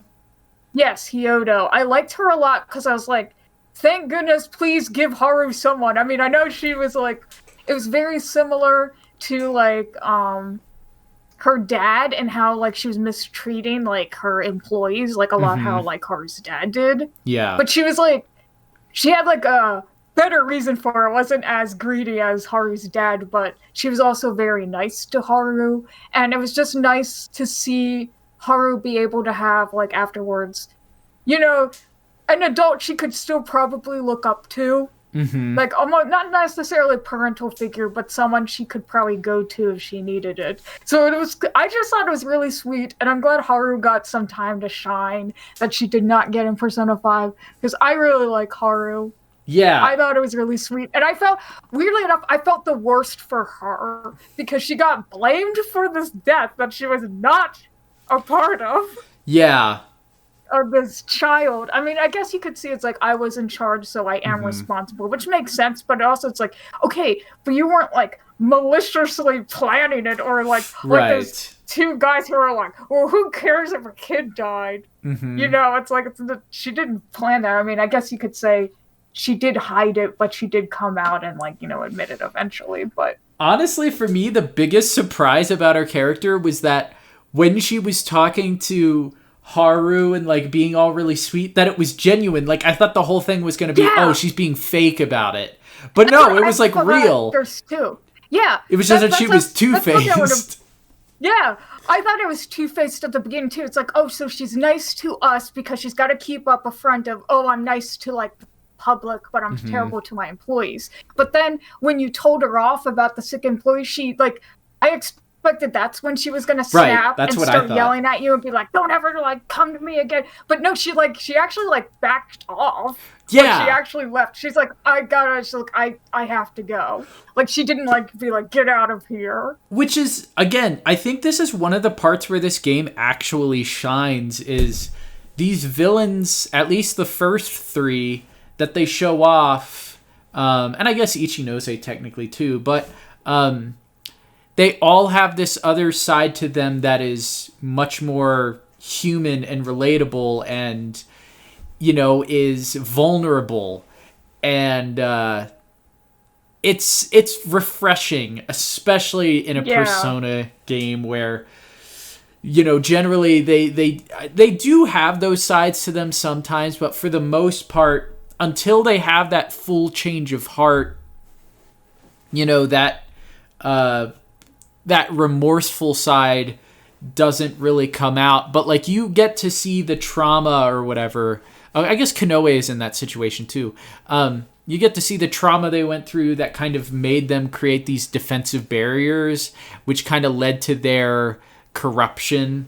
And some of them are worse than others, obviously. Mariko, I think, is probably my favorite too, just because Okay, her so we're on character. the same on that. Yeah, Natsume, like you said, was just kind of funny. I just thought his whole premise was funny of it being this book, and I did think that it was kind of an interesting perspective when you talk to Yusuke about Natsume, and he actually made this point. I'm like, huh, that's actually kind of like I have to actually think about that. Where he mentions how Natsume is like basically stealing all these other people's work, right, and recombining it all into his own novel. And Yusuke makes mention that like, why would he do something like this as an author? Because he would know if he's an author, every artist knows that if you steal someone's work and you start to get praise for it, that it'll just And ring it's not hollow. for you. And Yes. I was like, that's actually, I never thought about that, but that's so true. And he's like, because, that wouldn't be the reason why he's doing this. He's not doing it for praise. And I thought that was just kind of a smart way of approaching a character like that, where it's not just, I want to be famous. It was basically, to be able to live up to all these things. And he was just doing it, I think it sounds like, to get a book out. He just saw, it's like, okay, well, this worked in this media, this worked here. he had to so live if I up just put it together, to his grandfather's should legacy, work. right? Yeah. And to, I guess, get the editors to, Right. like it. And the thing is, something about art, though, too, is there's never an original idea anymore. That's just true, something yeah. that you just have to accept everything. Like, you have to say everything's almost been done. So no matter what you do, you're always inspired by something or someone. And it's okay to take inspiration from someone as long as you're not full out copying. Like, combine different ideas together, like, in a creative way and stuff that works. I mean, make your own characters. If you're gonna do story and stuff, or anything really, so it's okay to be inspired, but you should never plagiarize. And this is just me because I'm an artist too. So this is like stuff I actually think about a lot because I'll make characters. I'm like, is that too much like this? I don't want to feel like I'm copying. Like I'm just taking someone's idea because it won't feel like it's mine. Yeah. It's just something you always internally struggle with, or even when you do art. because you get inspired by other people's art. It's like, oh, well, that looks really cute, but I don't want to just take their idea. It's like, you might take someone's shading, like learn how they shade, but then you use it for like only in backgrounds, like you don't use it on your characters. Or like I've been doing like a lot of lineless art now instead of full line art, and I've actually found I liked that a lot. And I got inspired by like someone I like follow on like someone who I was in college with. She does a lot of cool watercolor, but I do it like digitally. And yeah, sorry, I don't mean to cut you off. Oh no, sorry, I went on a tangent. I was just gonna say I liked that his dungeon was based on his story too. That was hilarious. And it was like a mix of reality with his editors and his story, and you have the fearsome four, which I thought was a like funny these losers. Right. I don't know if this was on purpose or if for whatever reason those fights were really easy to me, but they weren't hard, and I wondered if that was like a joke. I don't think so, because for me they felt like they were somewhat like as they got further in, they got a little harder for me at least. So I don't know, maybe, who knows. I don't want to spend too much time just talking about him. Alice, I liked her design a lot. I thought she was a fun idea for a first villain. And I gotta say though, her like backstory for me, it didn't quite hit in the same sort of way as some of the others, because it felt like, I mean, it was interesting that she went to Shujin, but I don't think I felt as, weirdly enough, remorseful, because she was being completely cruel to the people she was working with. And so they talk about her. Say Kyoto was too, because that guy was like about to keel over. That's true. They talk about how she was like bullied in high school. It just felt a little odd, like all the extent she went to, and it was like, I wanted to steal all their, lovers and everything. It was like, okay, it's a little excessive, but yeah, that's a little weird, but okay. So I don't know, like it was fine. I just mostly liked her palace. I thought it was cool having the whole Alice in Wonderland theme, and it was just a fun one. Interesting. So Konoe. Oh my gosh. Let me just ask you, what did you think of Konoe? In some ways I thought he was hilarious. In that, like, he like just thinks he's like a Power Ranger and a giant Gundam. Or something. Yeah. His backstory, I was not expecting that he murdered someone as a child. I was like, whoa, okay, that just got dark. It was a really dark, backstory, like incredibly dark. Yeah, that was like really dark, like, and it's like his dad murdered his mom, and then he murdered his abusing dad. Him, and he murdered his dad, and that whole cutscene was probably one of the most like, whoa, crazy ones, because you have the TV playing in the background and basically thinking the TV's telling him to be the hero and kill his dad. What was it, Zephyrman? Yeah, Zephyrman. I know. I was like, can you imagine that? Okay, this sounds horrible, but can you imagine that actually happening in real life, and you have that stupid TV playing on in the background? You feel like, oh god. Yeah. And so I thought that was an interesting perspective. For his backstory, but I don't think I don't know, something about his character just, it didn't quite connect with me. Like, I don't know, it felt a little odd. Mm-hmm.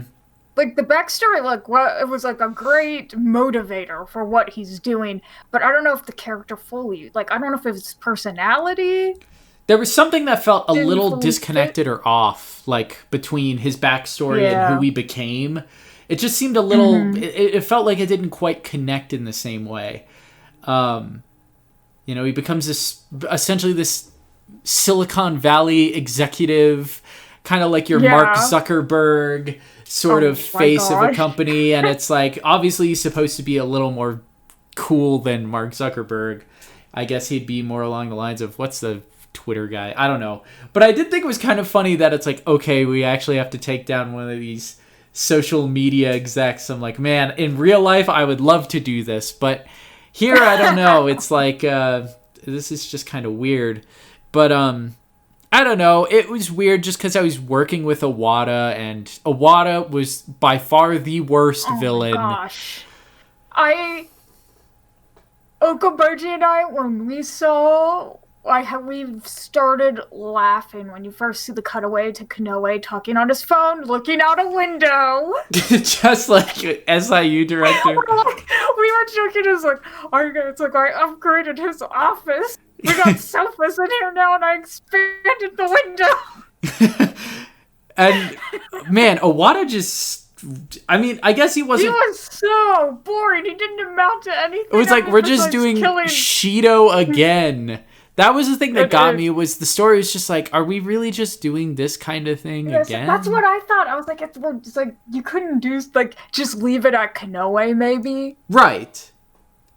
I guess I needed somebody to blame the death of, what's-his-face's wife on... man, I'm horrible with remembering names. Zenkichi's wife on. And they were like, well, we can't really make it Konoe because we got to be able to make him redeemable by the end. So if we have him kill his wife, we can't do that. So we'll just make Iwata be the one who killed his wife. And then we don't have to develop Iwata at all. We don't even have to give him a jail. We can just have him get busted at the end. The crummy older guy. He's literally just there to be able to have somebody to point at for Zenkichi's backstory or whatever. And you don't even fight him. No, they mentioned that he gets a jail. Anything. I don't remember if they said that was true or not, but remember when he says... I think he asked Konoe for one. Right, and doesn't Konoe say, like, I'll do it? Yeah. Why does he want a jail? I don't know, because I guess in a way it's like, oh, they give them power, because I think he probably wants a jail so he can get people to vote for him, I guess. Oh, okay, so kind of like Kyoto. Yeah, I guess that makes sense. I guess I didn't really think that one through. Yeah. Well, yeah, talk about, like, what, let down. Yeah. Like, it's just SIU director, too. It's just funny how, like, it felt like they learned a lot of things from Persona 5, but then they end on this weird politician who, and they don't actually end on him, don't get me wrong. I prefer that they didn't give him a jail and that you focus on Konoe. Yeah, I'm kind of glad that they just, like, he was just there to kind of be there and to blame the death of Zenkichi's wife on, and he didn't really have to get to know him. He just got arrested at the end, and it's like, okay, cool. Right. So Konoe's boss battle is actually pretty cool. I really did like his boss battle. I did like that one. That one was fun. I love that he just gets a lightsaber. Yeah, he actually had a really cool like costume and everything, and he did. He had a cool costume. It was fun. So if anything, I'll give him that. But now, okay, we got to talk about Ichinose and Emma. So obviously, did not learn from Akechi at all. She was worse than Akechi. It was just I'm not kidding. The second time you ran into her, I was like, okay, if she is not the final villain, I will be surprised. Right, because you got... We literally talked about that the second time you met up with her, and she knew you were all Phantom Thieves. It's like, okay, she's suspicious. Right, and the weird thing about it is, like, throughout the entire story, and I shouldn't say weird, because I guess you know what's going to happen, but throughout the entire story, you know... They're talking about Konoe and Iwata, and they're not bringing up Ichinose at all. Like, ever since you went to Okinawa, like, you barely talk about Ichinose.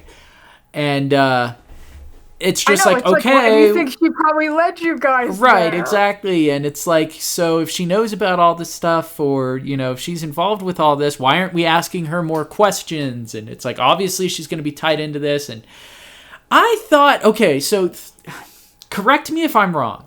You meet up with her, and you show her Sophia, right? And she makes this, like, disgruntled face, and then just kind of tries to brush it off. Right, but doesn't she say, so this is Sophia? Yeah, she does say that. Why does she say that?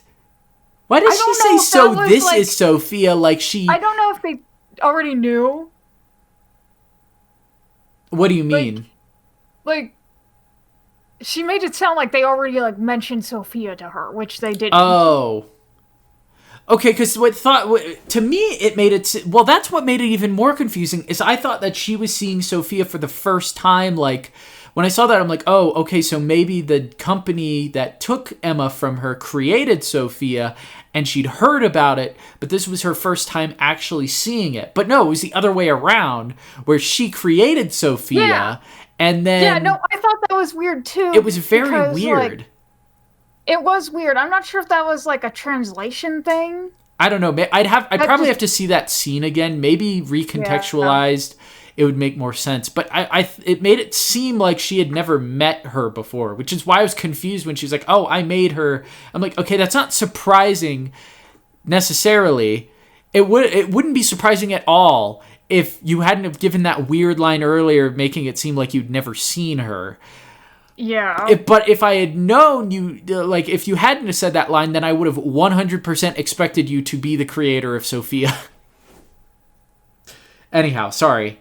I mean, I suspected that she knew Sophia, and in a way, like, I was talking about with Ashley and Okaboji, and we were like, okay, so obviously Sophia and Medice or Emma are all somehow connected, and Ichinose is also a part of it. That was like our theory the whole time. Right. So, and it's very obvious, once you get to know like, about her, that she's connected to everything. Mm-hmm. And also, like, when you first meet her, I did not like her personality. Oh, I thought hated she was her. annoying. Yes. I couldn't stand her. Yes. And I was like, get off the screen already. And then she has that big reveal at the end as, this is all because of me, blah, blah, blah. And it's just like, please shut up. And I so wanted to just like, knock her on the ground, but I guess it wasn't her shadow. So you couldn't actually hurt her. So I guess that made sense. I wanted to ask you, do you think there's a reason she obviously had access to the metaverse. Do you think she'd even have a shadow, though, because she had that whole backstory of she believed she was heartless? Can you even have a shadow if you already believe you don't even have a heart to begin with? Because she's basically her own shadow. I'm sure her shadow would be like, kind of like, Persona 4 would be like, I do have feelings, and she just wouldn't accept it, and then her shadow would kill her. Yeah, that makes sense. I thought it was interesting the way they approached it. Kind of. I thought she was, you mentioned this. We talked about this. I was okay with her kind of end game, like when she finally just kind of gave up, understood, and I preferred her when she dropped the fake voice. Yes, that was same. Annoying. I'm like, yes, please just talk like a normal person. Yeah, by the time she was doing that, it was fine. She tries to kill you. I don't know what it was, because it was like how Akechi put up fronts. Like, Akechi had the very... I don't know what it was that, like... He had, like, the nice, pleasant kind of attitude. But... I guess she was trying to come off as lackadaisical or something. Yeah. And I think it was supposed to be kind of funny and quirky or something. I think that was the point. It was supposed to be quirky and funny. But to me, I don't know why it's like those kind of characters just get on my nerves. It was because she was always talking like this, and she had like that fake, like that really obvious fake smile. Yeah. And I don't know, she was just obnoxious. And I don't know, and then I was fine with her endgame when she just like, she dropped it. I was like, okay. And better now. I think you made this point, we were talking before, about how similar there were some things to Royal at the end of this. Warning for all of those who have not played Royal. We're going to kind of talk about the end game for those characters. I know, well, I guess we already kind of touched on some spoilers. But anyhow, just another warning. So, the end of Royal, you have Maruki. His whole end game is he wants to change the world. He wants to fix everybody's problems by tapping into the metaverse, being able to understand everybody's individual like problems, and then solve those things directly with his powers. Yeah, and, like make everyone's dreams come true. Right. That was his thing. Whereas Scaring people. Ichinose is like trying to accomplish the same sort of thing where like she's trying to remove people's problems. I guess this is kind of Emma as well, but it's through the creation of this program that essentially will well, how did it work again? Sorry, I'm trying to remember it.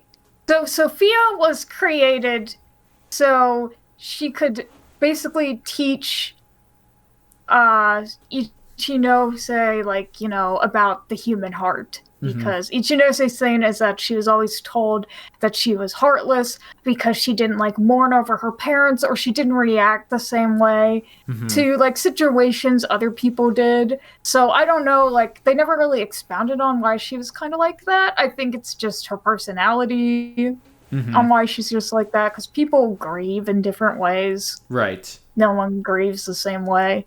It was more like she was convinced by what she had overheard. Yeah, it's like more like how everyone treated her, so she's like, this is what I am, I guess that's true. But so her solution is, it's like, because I don't have a heart, and it's like, and I can't understand it, like, really she was running away from her problems, but she made Emma to kind of like take everyone's hearts in an odd way. Like, Emma was gonna like help everyone. It was like removing and she their. Gave it to Medivh, yeah. It was like, what? Didn't it have something to do with like their will? Yeah, it was taking everyone's and... desires, like their wills, like your want to do things, like your drive to want to do things. Right. But because, like, sometimes you won't succeed, and they'll just be like, you'll just be sad because you can't reach these goals. So it's like, okay, so why have those goals in the first place? If no one wants anything, no one can be upset about it. Which is a little bit different from Maruki, because he's just like, oh, you can do these things. Right. Exactly. It's like, it's similar. It's almost like the antithesis of Maruki, which I thought was interesting. Like yeah, like they're going about it completely different ways. Considering this game was developed pretty much alongside Persona 5 Royal, it's very interesting at how they kind of take the same concept of these people wanting to kind of do something good, or they see it as good in their own way, but they go about it the completely wrong way. But these two are just going about it like the complete opposite way. Yeah. Maruki was way more sympathetic, though, I feel. Oh, yeah, for sure. Ichinose and way was more weird. Yeah. Well, she was totally okay with being like, okay, kill the Phantom Thieves. Right, Sophia. yeah. She didn't actually care about... She didn't care if they died or not. Right, she didn't necessarily care about these people as humans either. It was just more the idea of, oh, well, if nobody has to deal with problems, then...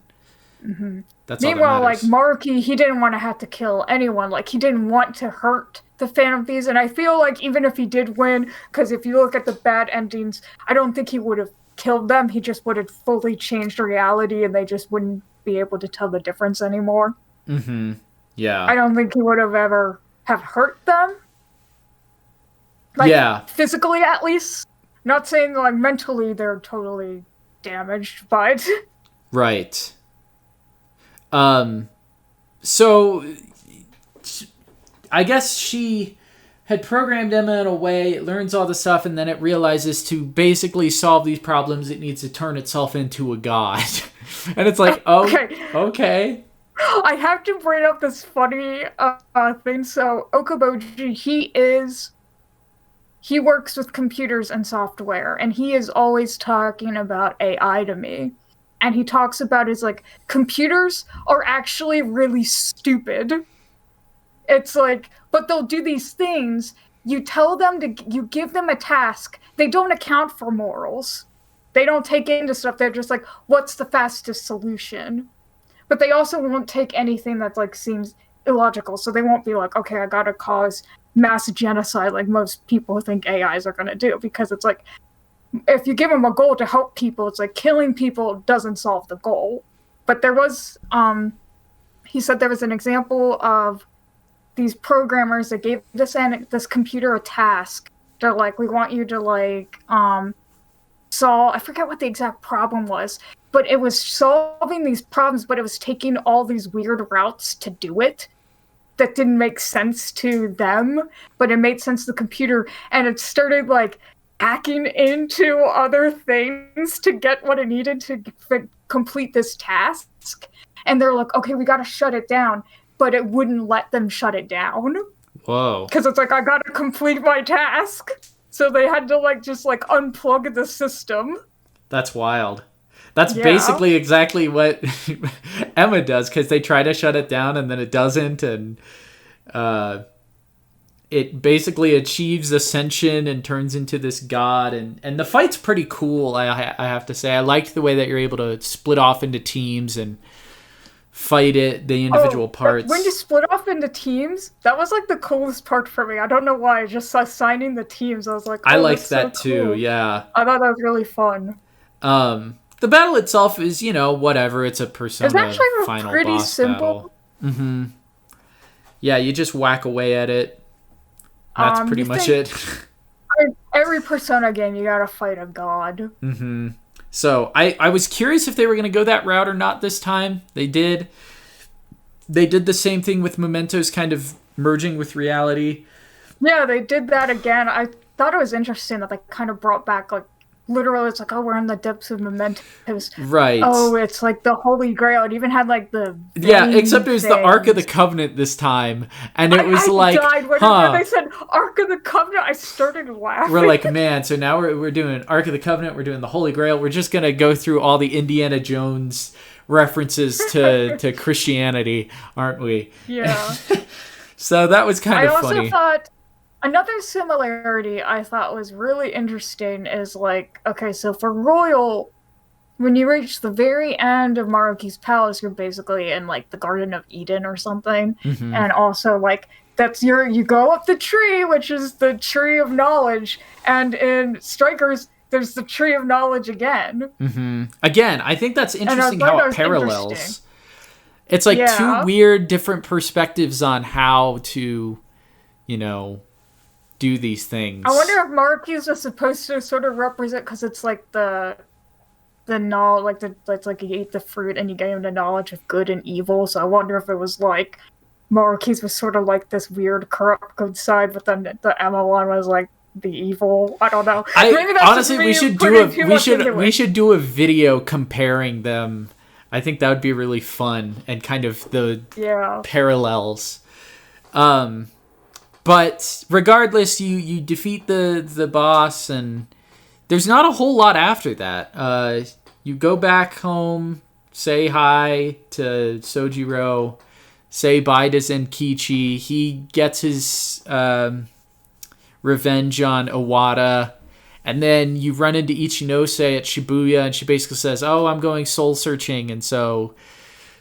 Futaba, okay, when she explains that whole way of her gift of how to get, she's talking about, I learned how to get Sophia out of there. Did she just mean like off of Joker's phone specifically? I think so, just off of because I was like, phone. I was like, does she mean she's gonna bring her to real life, or she's just transferring her over to?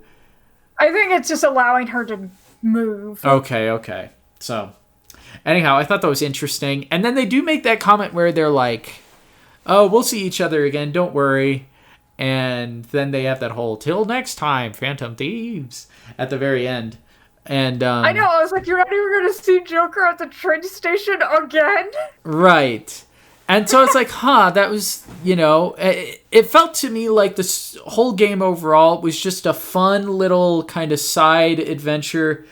But overall, nothing that really happened in the game, it's completely self-contained, will have like a real impact on, aside from maybe Sophie appearing in future. It doesn't undo anything that like people talked about. It's like, oh, well, this is only a sequel to base Persona 5 and not Royal. It's like it didn't do anything to undo Royal. Right. Yeah. So I think you could see it just because they didn't mention Maruki or Akechi. They didn't mention Akechi once. No. They mentioned Shido, but not Akechi. Yeah, they mentioned Shido, and they even mentioned like Madarame too. Mm-hmm. Yeah. I don't remember. I know they didn't mention Kaneshiro or anything. I think they may have mentioned. Sai was obviously there. Well, I don't know if they mentioned anyone else actually. I do remember Madarame and Shido being mentioned though. Yeah, they got mentioned the most, and Sai made an appearance. Oh yeah, that was cool too. I liked that And part. they did mention Haru's dad. Yeah. So, I mean, it's not like they forgot everything, obviously, from Persona 5. There's, without Persona 5, you couldn't have had this game even work. So it felt like But I a don't think little they did epilogue. against. Yeah. But yeah, you're right. Overall, it's completely self-contained. And I think And it to also me... makes sense for Akechi and Sumire to not be there. Like, I mean, I know Sumire technically joins the Phantom Thieves at the end of Royal. Like, she's like, I do want to join you guys now. I know I turned you down before, but I do want to join. But she also went off to kind of do her own thing, too. Like, she's friends with you, but she's not, like, as close to the other Phantom Thieves as, like, everyone else. Right. So it kind of makes sense that she wouldn't be there, and who knows where Akechi is, if he's alive or dead or hiding out somewhere. That sort of makes sense why he wasn't. And I think if I'm not mistaken, Kasumi, I don't know, people get really mad when I say Kasumi.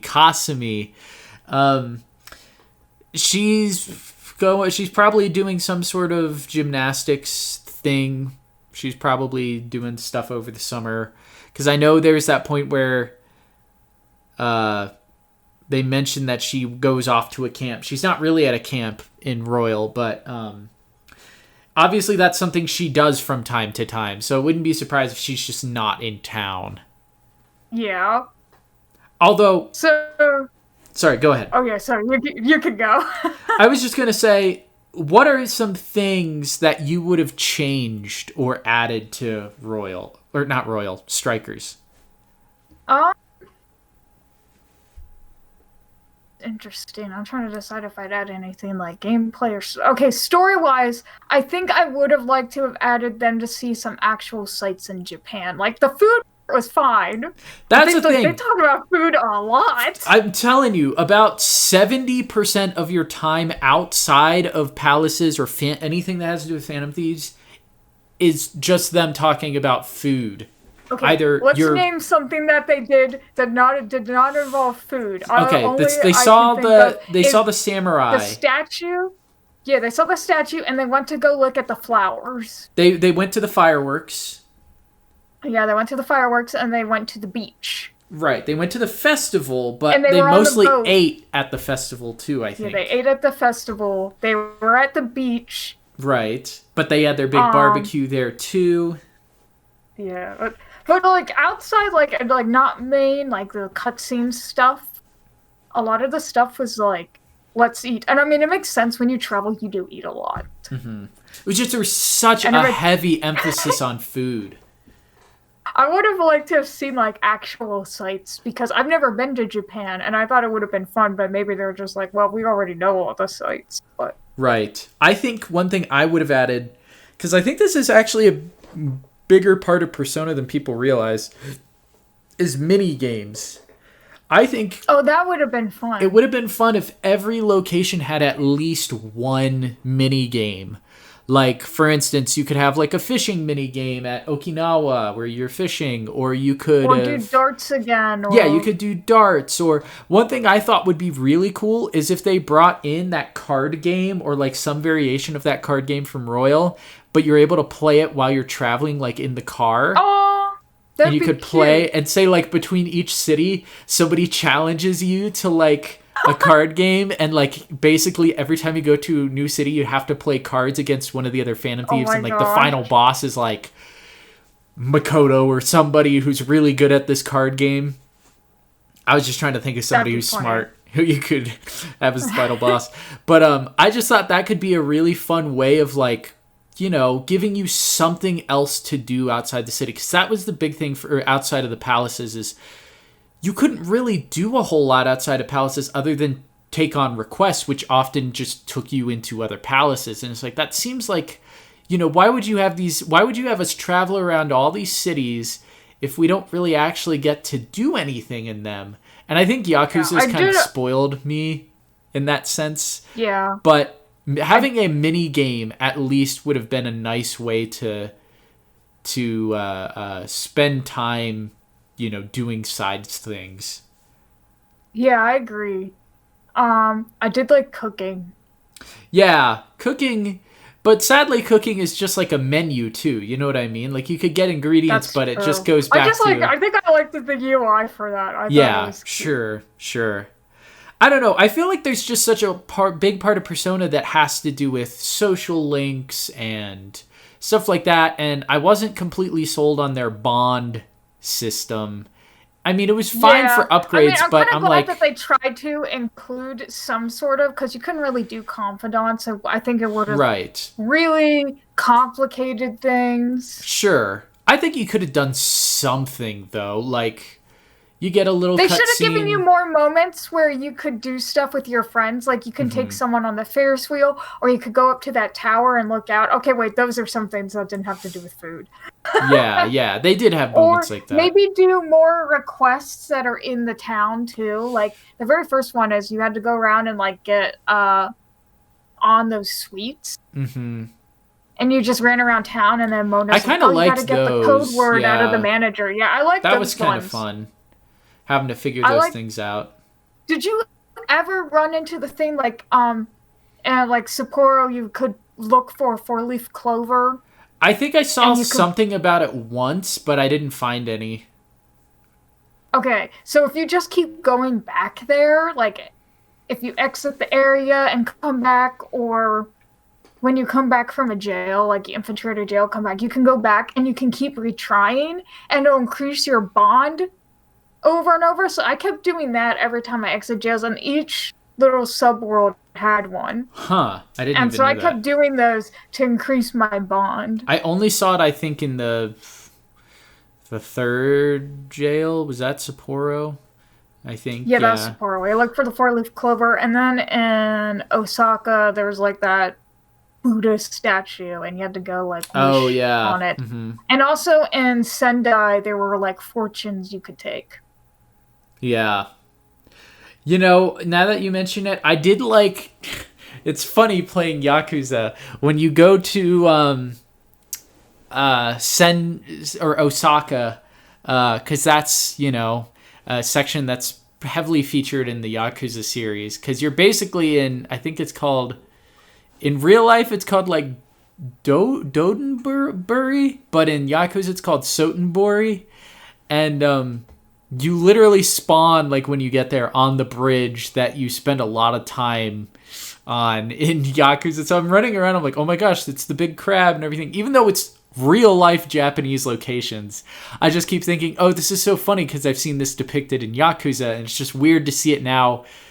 Now I'm playing it in Persona. And it's like that with when I saw the crab, I was like, I like the crab. It's like that with a few of the cities, because you have Osaka, and then you also go to Yokohama, which is where you watch the fireworks, and that's where Yakuza 7 takes place. So that was also kind of funny. I'm like, hey, this is the park that you run around in Yakuza 7. So it was just... Oh, that's funny. It was just funny how there were a few locations, and Okinawa as well, that's where Kiryu's orphanage is. And so it's just funny how you end up at all these locations. But yeah, I did think it was interesting you actually got to go to like places in Japan. yeah. I thought that was fun overall. Especially with Persona, because you're usually stuck in one area. Mm-hmm.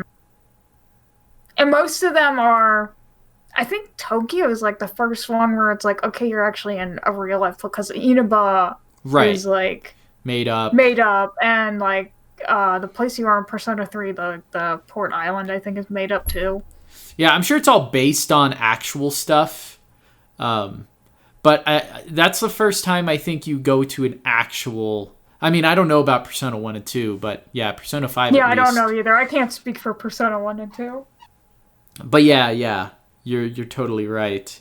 So it's just interesting. I think, thinking back on it, what do you think the chances are of a Persona 5 Strikers Royal, like where it's added content? Do you think that would classify as a game that would get some sort of updated treatment? It's hard to say. maybe, but I guess you could say the same for any of the mainline games. It's like it feels pretty final, but I'm sure they could figure out something. I could see them doing like another like it, maybe not necessarily an addition, because I'm pretty sure they said they weren't going to add any. I guess unless they re-released it as like, and it's like an expansion. Mm-hmm. Because I don't know. I guess it depends how well Strikers actually does. Because I was just thinking to myself that, like, they've done it with all the mainline games, or at least 3 through 5.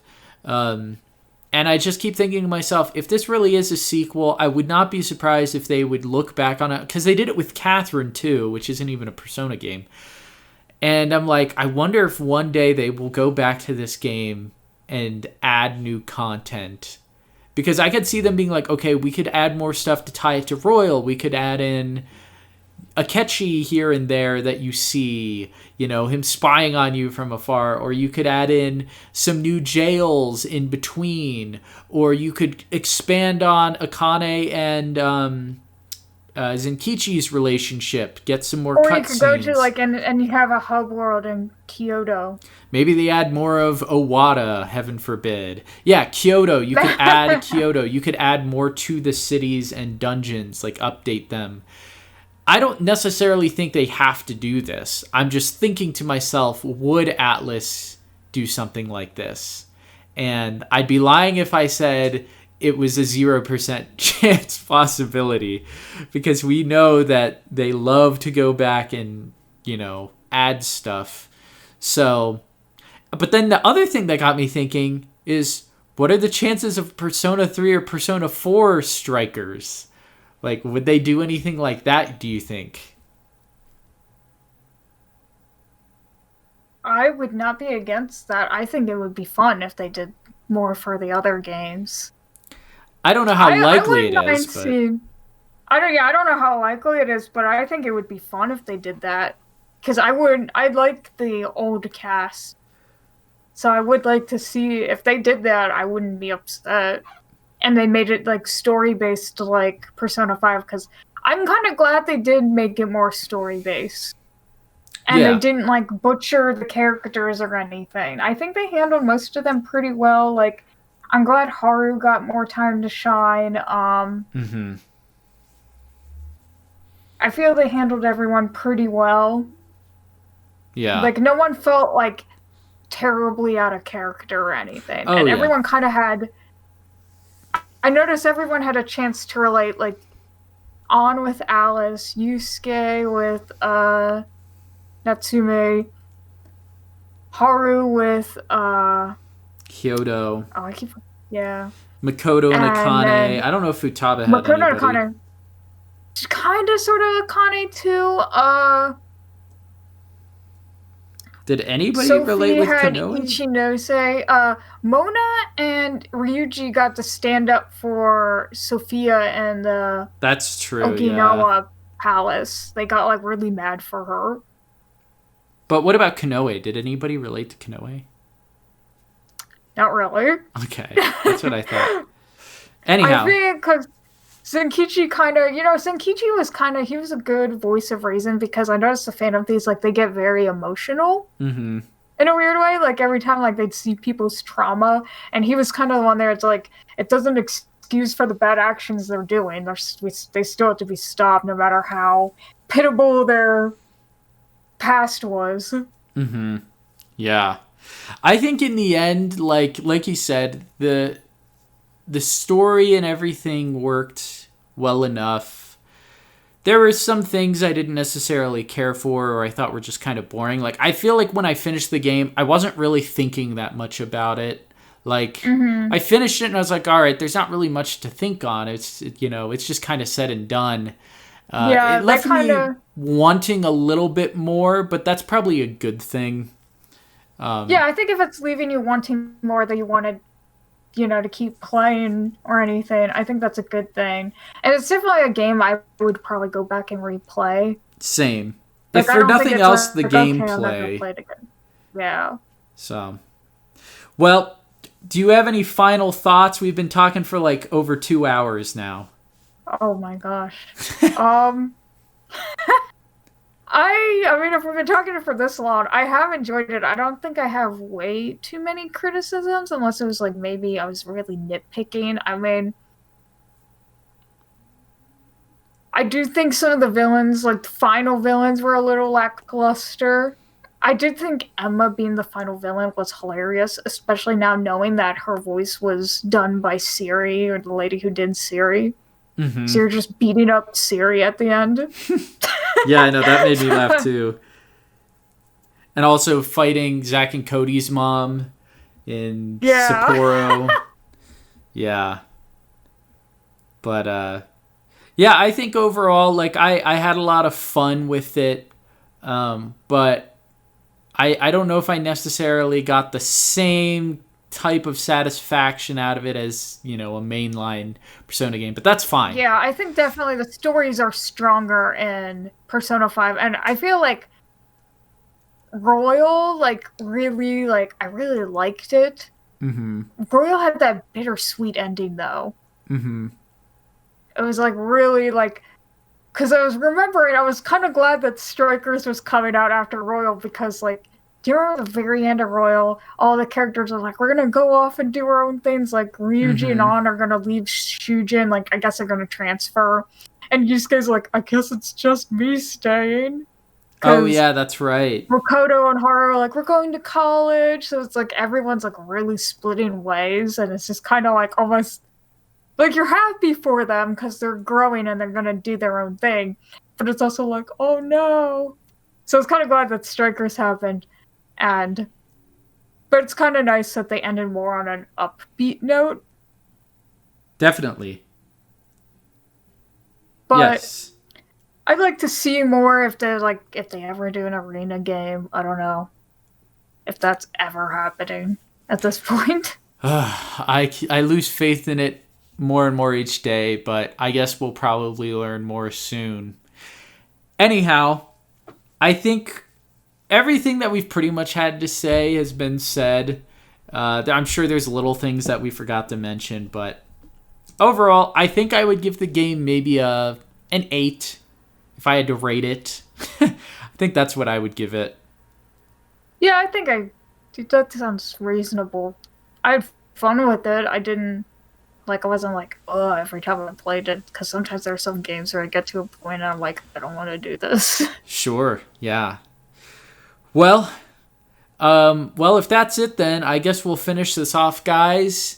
So thank you so much for sitting down and listening to us talk about this. If you guys are interested in more discussion videos, or if there's anything you'd like us to discuss, you can always leave it in a comment down below. Thank you guys so much. I appreciate all of your support and hope to talk to you guys next week. Thanks. Bye.